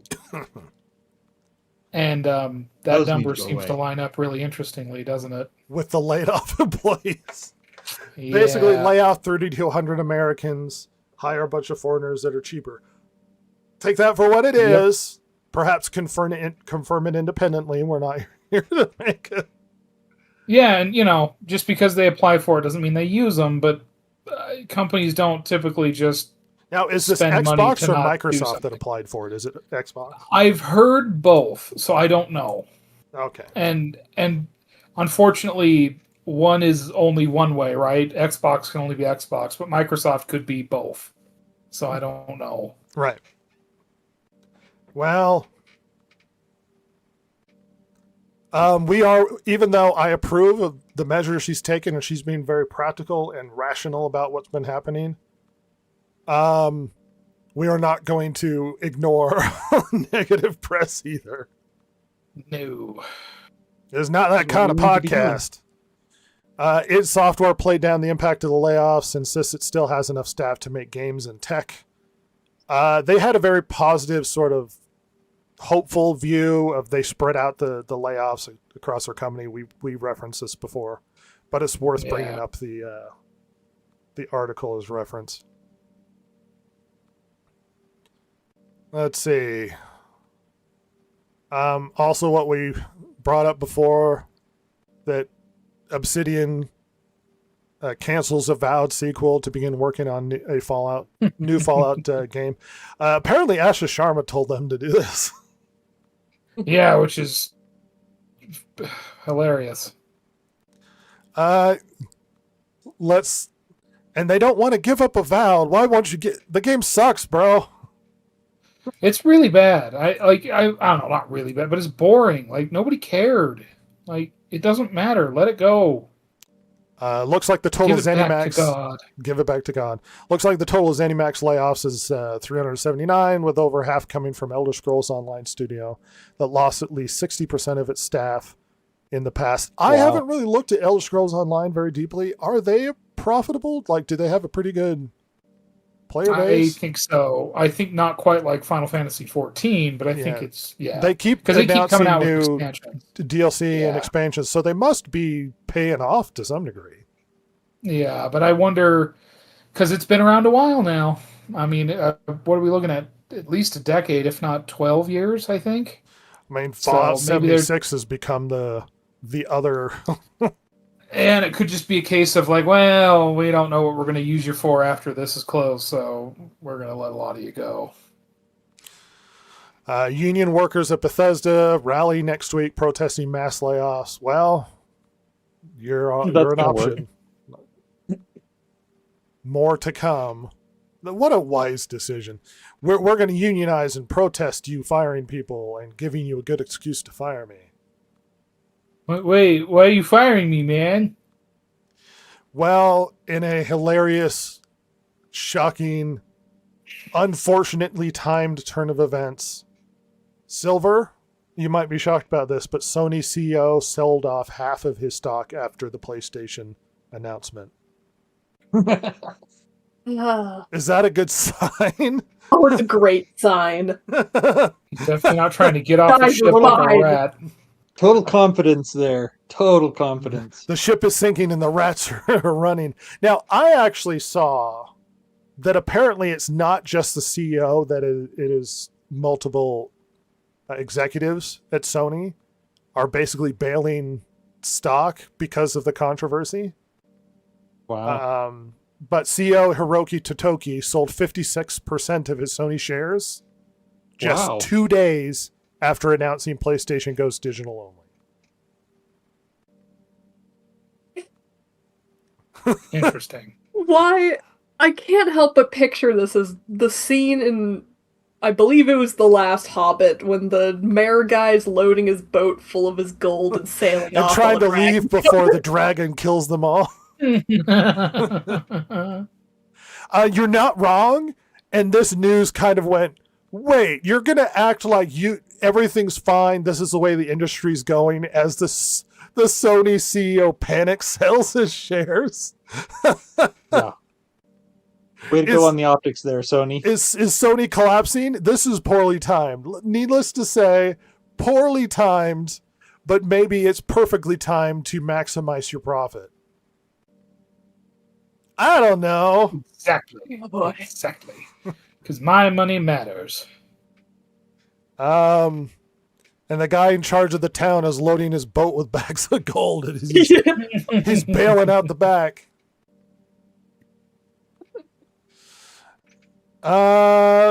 Shifting on. It was brought up before, but just to reiterate, if you have canceled your PlayStation Plus subscription, Sony is trying to woo you back with a 50% discount. I will not be wooed, sir. You don't pay for PlayStation Plus. Oh, right. Right. But still, if he did, he wouldn't. He wouldn't. I would not.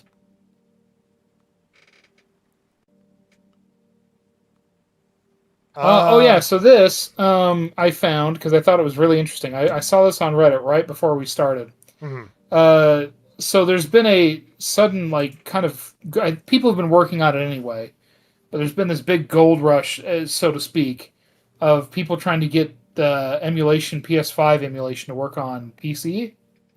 It's quite the project. I mean, they don't even have what did it say? 15% of PlayStation 4 is emulatable right now. So but it seems like there's a bit of a race to get this going, get 3D graphics games emulatable on PC prior to GTA 6 coming out.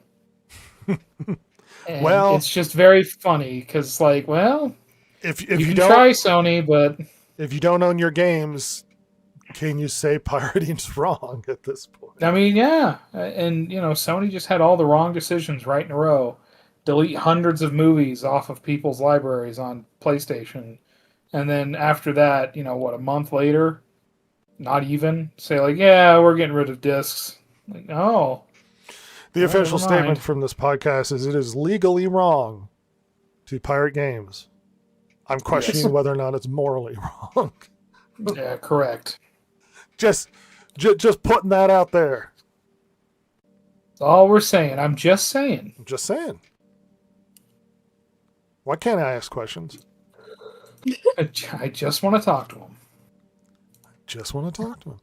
Steam has raked in an estimated 11.1 billion gross revenue for this year, says market analyst. Its biggest ever 6 months. And you know what this is? On the back of not having to sell hardware. They do for fun, but they don't have to. Yeah, literally. I love that. They do it for fun. Yeah. Well, that's what's so funny. Xbox and PlayStation can't pull the revenue Steam is, and Steam is a program. Oh. They are not a console, they're a program. A program. But yeah, this is so apparently we can expect even more sales the next half of the year, because this first 6 months of the year trumps holiday sales of 2025.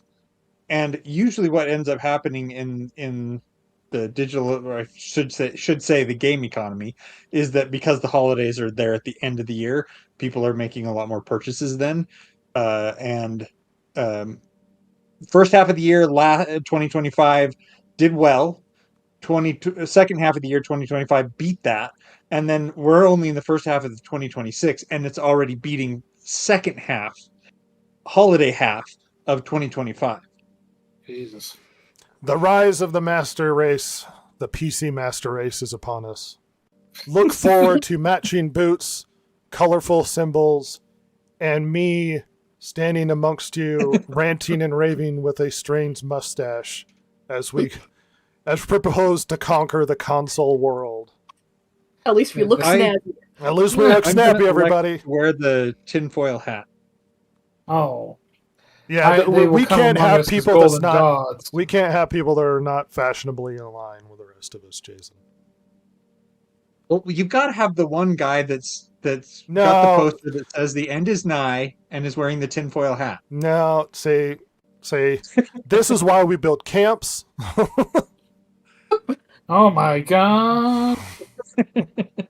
No parallel suggested at all. Jason will be purged. Dear Lord. Hugo Until Boss then, is going to tinfoil design hat. our outfits, by the way. Hey, that's a big name. I know. Black and silver, I hear, are really nice. They have a history together of well. success in this regard, I hear. Anything left unsaid about the massive, huge topic that to cover accurately would require multiple days and many autistic podcasters and YouTube viewers? And I Yeah. think I think sorry. we've laid everything on the table. All right, sweet. Anyway, this is an important topic. I think I covered it pretty well. It took me a while to write that intro. I mean, it's a big old topic. I tried to get all internet angry. It's not going to Well, go I- anywhere. I Angry noticed Joe that wins. as- This, I noticed that as you were introducing some of the articles and things there, that there were some ads about saving physical media and stuff. So it seems like there are, at least isolated pockets of the internet that are interested in. Well, Stop Killing Games is a thing. Yeah. It's Yeah. just, it failed its efforts in California, believe it or not, recently. Yeah, They tried to and it get didn't do very California well to in pass Europe something to either. protect the loss of media, and they didn't succeed. Surprising. Sad. No, not surprised about California. Well, everybody, believe it or not, I've got a hankering poo on the way. News Dump Online. This is the Distracted Gamers. Connecting you now. Classiest podcast on the internet, Ross. Don't giggle. What? What do you mean? Look, this is Be right air freshener. this is the joke. This is the long running, like when we news dump, we drop a whole load of news really quickly. And we don't spend Oh. a huge gross amount of time trying to add it all in. Regardless, it's a news dump. We're going to go through a bunch of news that's relevant, that came out this week for your entertainment. EA removes College Football 27 microtransactions after player boycott. This was a huge drama-filled romp. Ross, I think you know more about this than I do. Just maybe a little. Yeah, I mean, so they added the microtransactions to the single player modes was, I think, the thing that people got really pissed off about. And so people just they boycotted it, and to the point where EA finally did give in, removing fast to respond to your feedback in game. So stay tuned. And they just thank you for your continued passion for the incredible response. Like, just such bullshit PR speak, like incredible response. No, we're pissed off at you, but all right, at least you gave in. My favorite is the BYU players face scan. Oh my god, dude. Like you said, immediately that's my Twitter handle profile, picture. Yeah, if that were immediately, if I me, was him. that would be my Twitter Yeah. handle. Yeah. If you're not Yeah. aware, apparently they claim that they're face scanning the players and putting them in to the game. And they had a BYU player, and people looked at it and said, wait, he's not black with dreadlocks. And ironically, he is very not black with dreadlocks, which if I were that player, I would have been like, leave it. just leave it. Don't His change name's it. Cannon DeVry. Yeah. Is My Twitter profile Hilarious. would immediately be that guy's picture. absolutely. Whoever that guy is, yes. It's me. Bless him. Joe Smith. Shifting on, did anybody notice Moana come out? Completely forgot it was even a thing. I'm going to be honest with you. So Go ahead. apparently, the estimates for what Moana is going to be making here domestically have fallen to the same levels that Snow White got. So they're expecting between 40 and 45 million, and Snow White got 42.2 million in its opening weekend. So, this does go on further into some other things about like $250 million is what they are claiming that they spent to make the movie, but that is excluding anything about how much marketing they did on it.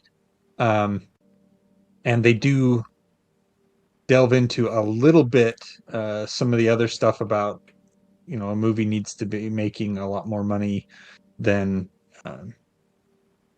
two and a half, I think is what they were saying, 2.5 times what they spent on it just to break even. So yeah. Can we stop with the live action remakes? They're never better than the original. No, Yeah. never. They're always lesser. Always worse. Shifting on some fun Lanterns news. Oh yeah, this one was horrific, I gotta say.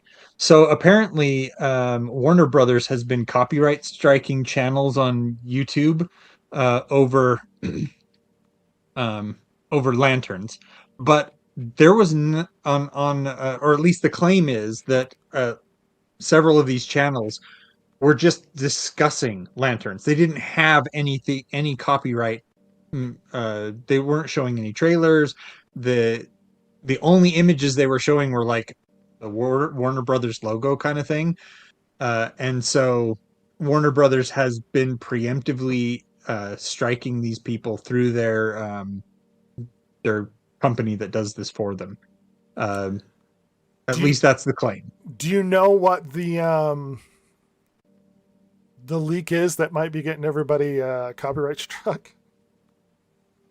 I don't think this article went into that. So carefully, in general phrases, this individual here, the most famous Green Lantern ever, whose name is currently highlighted on the screen,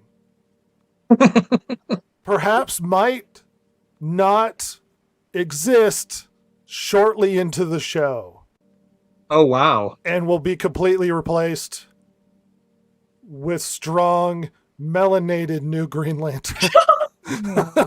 Nice.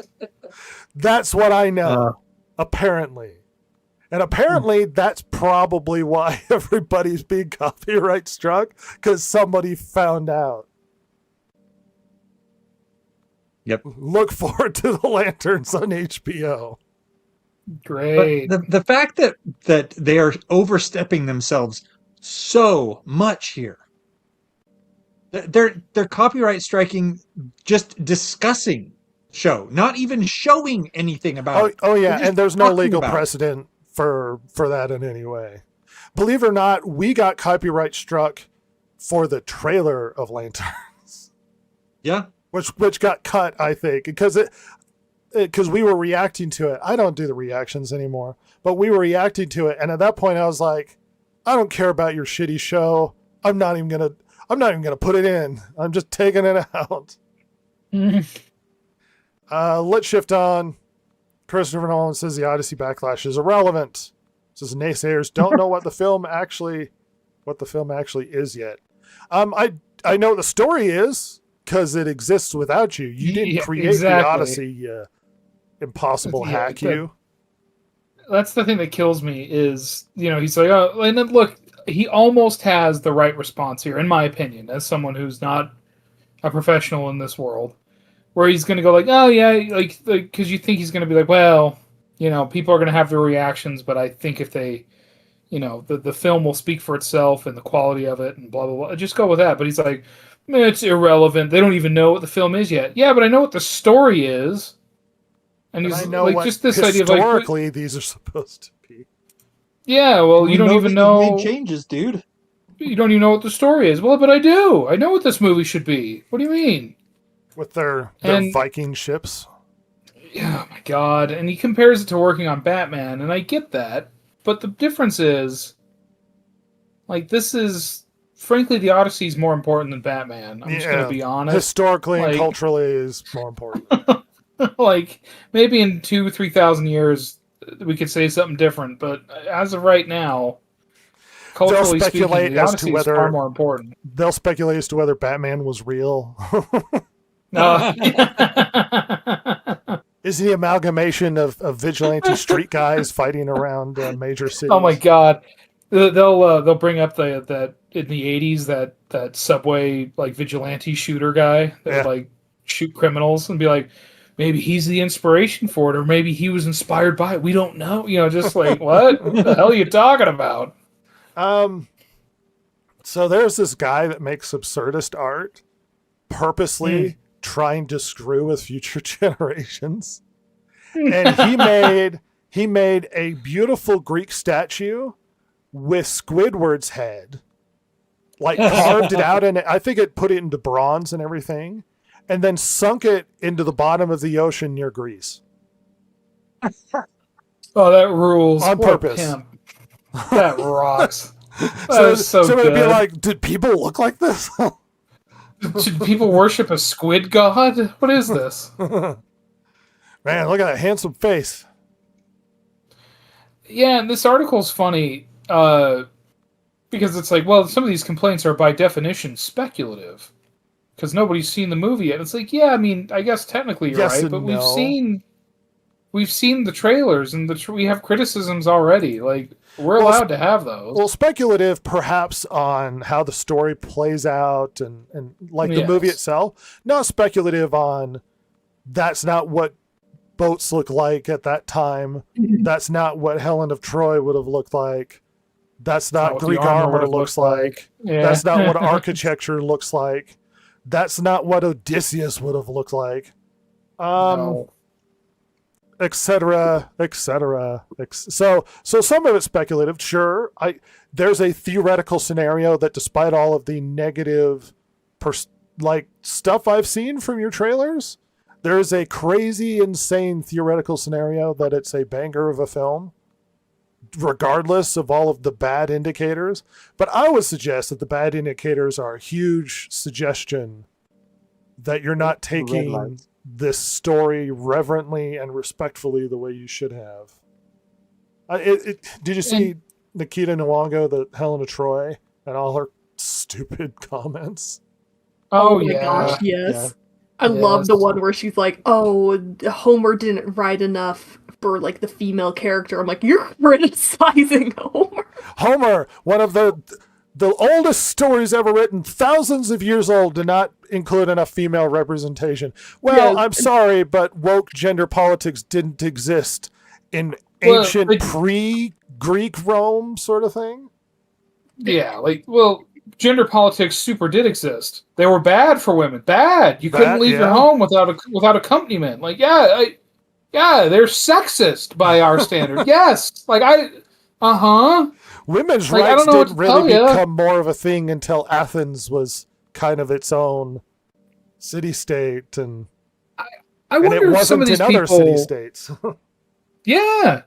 And I wonder if some of these people are like, well, but Lysistrata. And it's like, Lysistrata was written by a man, right? Like, so this, like, feminine, like story about women and talking shit about their men and all that. That's I mean, he's literally, like, writing fantasies about girls at, like, camp or whatever. Like, oh, I bet they trade bras and stuff. Like, he doesn't know. He's a guy.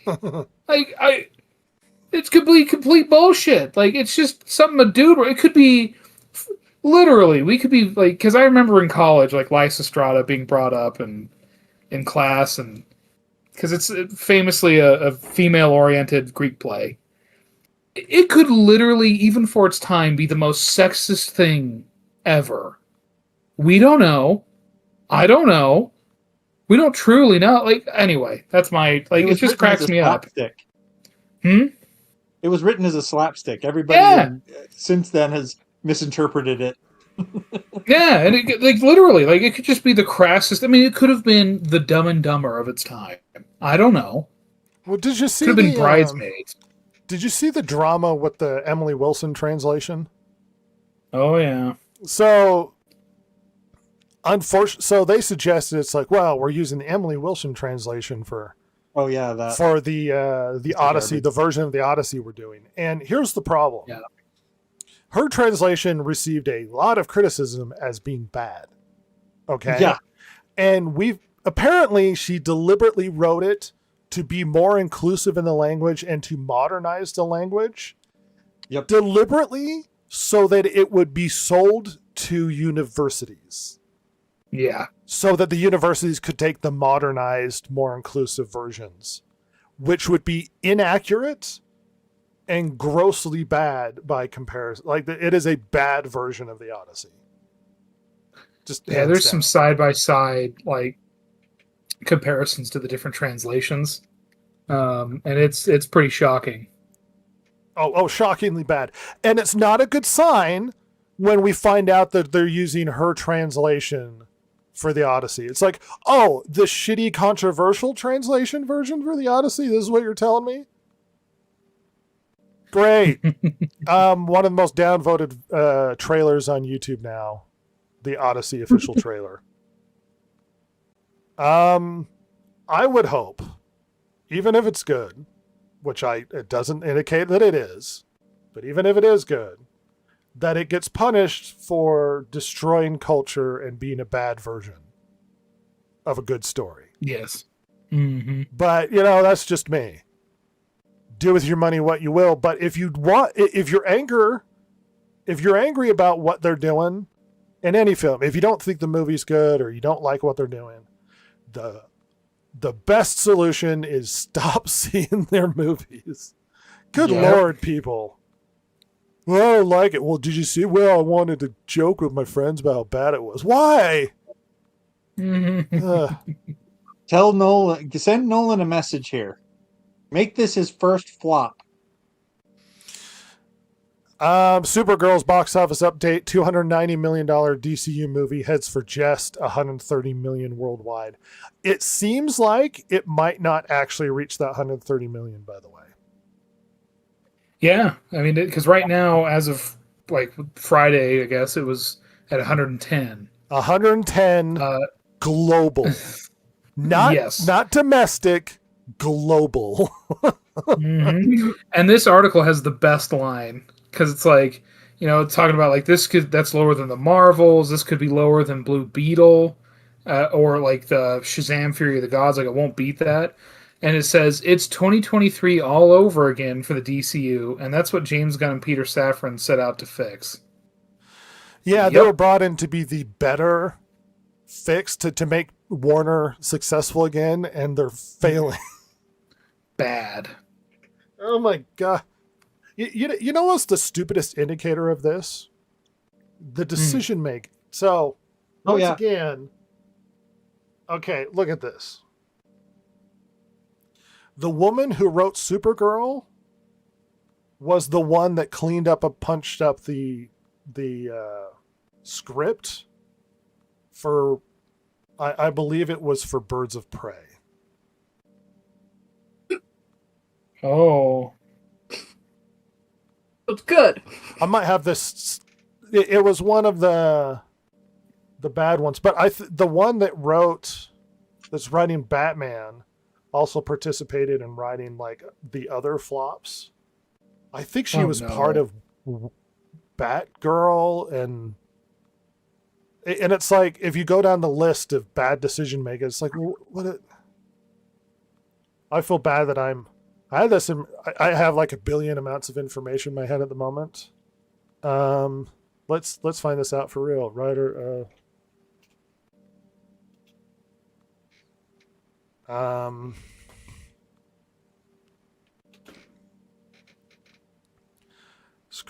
Christina Hodson is known for writing Bumblebee and Birds of Prey, and I think. Well, let's find out. Christina Hodson. This is good podcast. Only the finest entertainment. Yeah, we know what we're doing. All right. See, writer for Birds of Prey, The Flash, Bumblebee, Shut In. Apparently, she's involved in Batman. Oh, the one that is the sequel to the one from 5 years ago or whatever? Yeah. 4 years ago? I think it's the James Gunn version. Oh, okay. Well, thank God. I don't think that's going to be made now. See, the writer for Supergirl.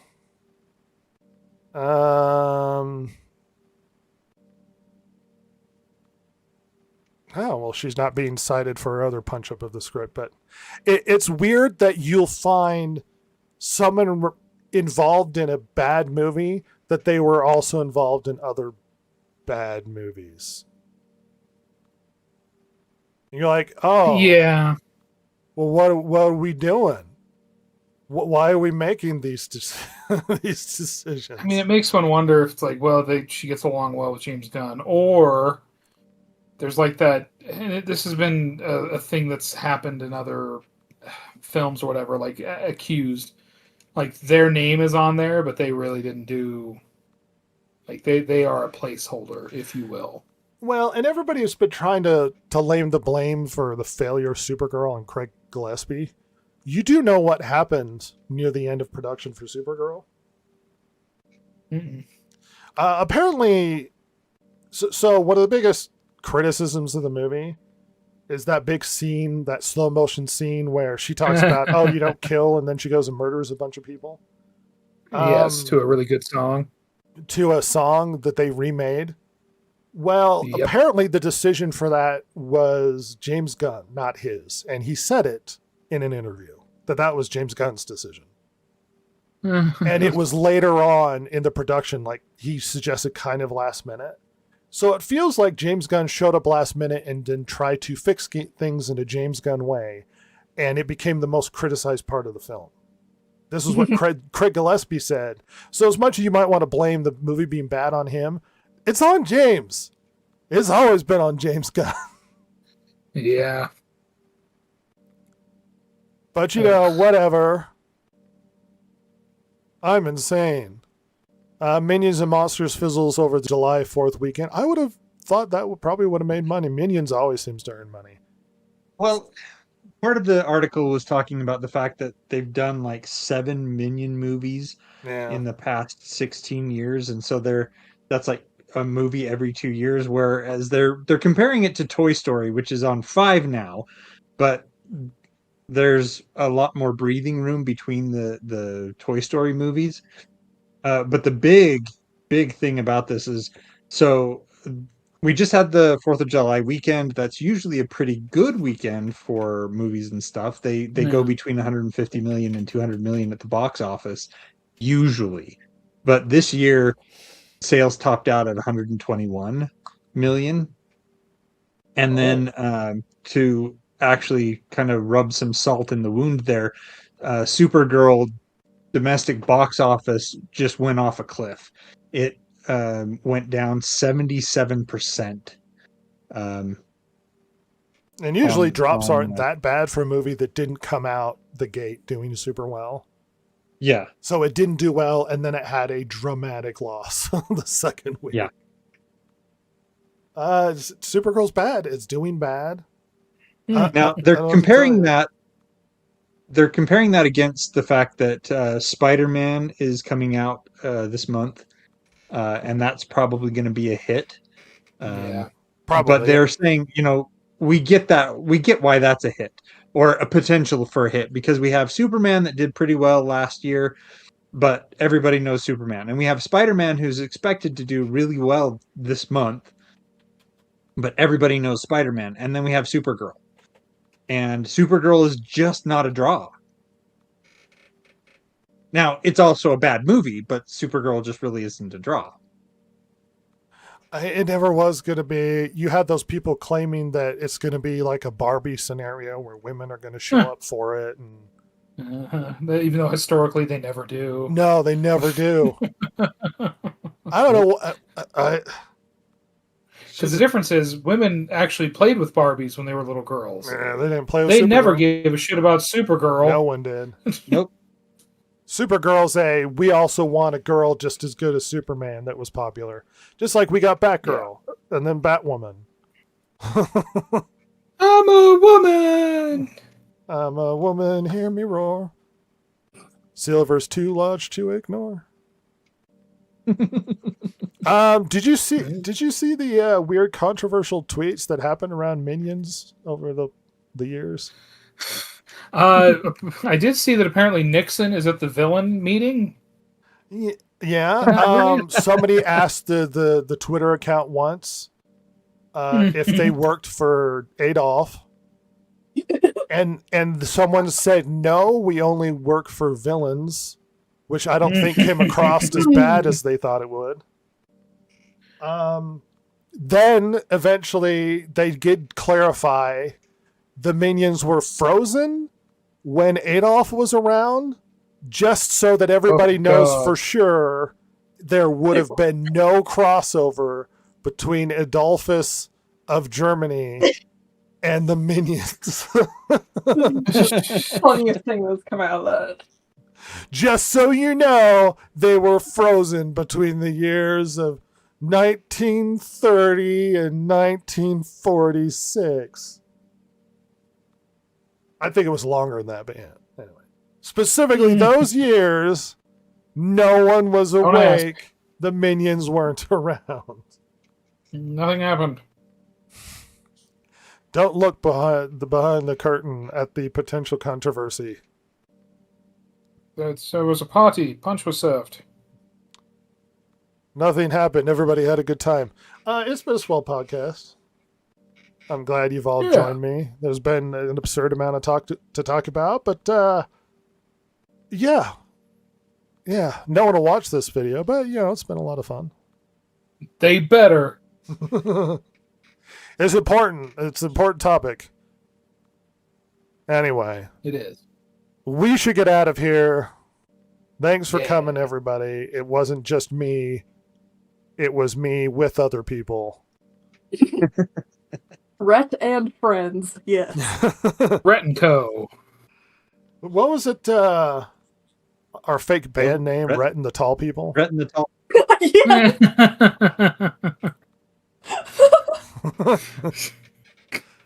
Yep. I'll follow that forever. Jesus. I love Rhett and the Tall People. Look forward to our latest hit.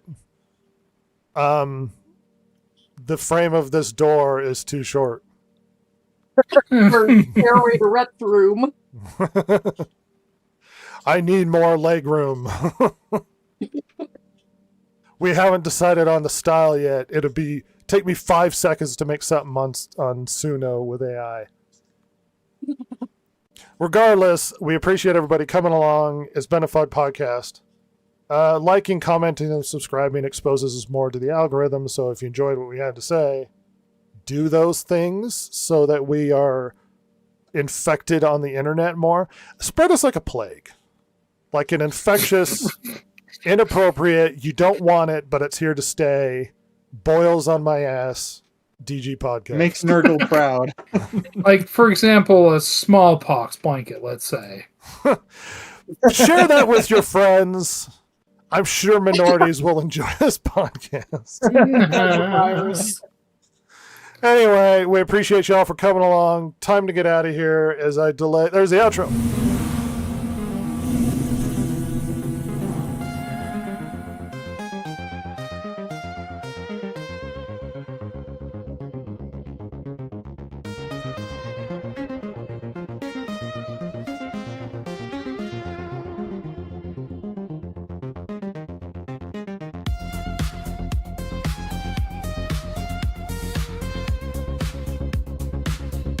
If you like the show, follow Rhett, Jason, Ross, and Silver, the world's most lethally stupid internet personalities, on Twitter at DG Podcast or on Instagram at Distracted Gamers.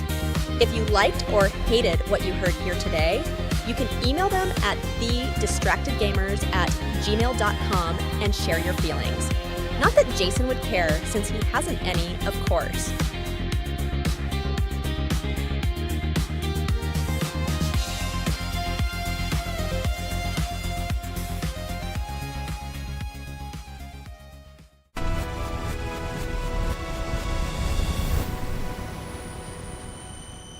I'm as mad as hell, and I'm not going to take this anymore!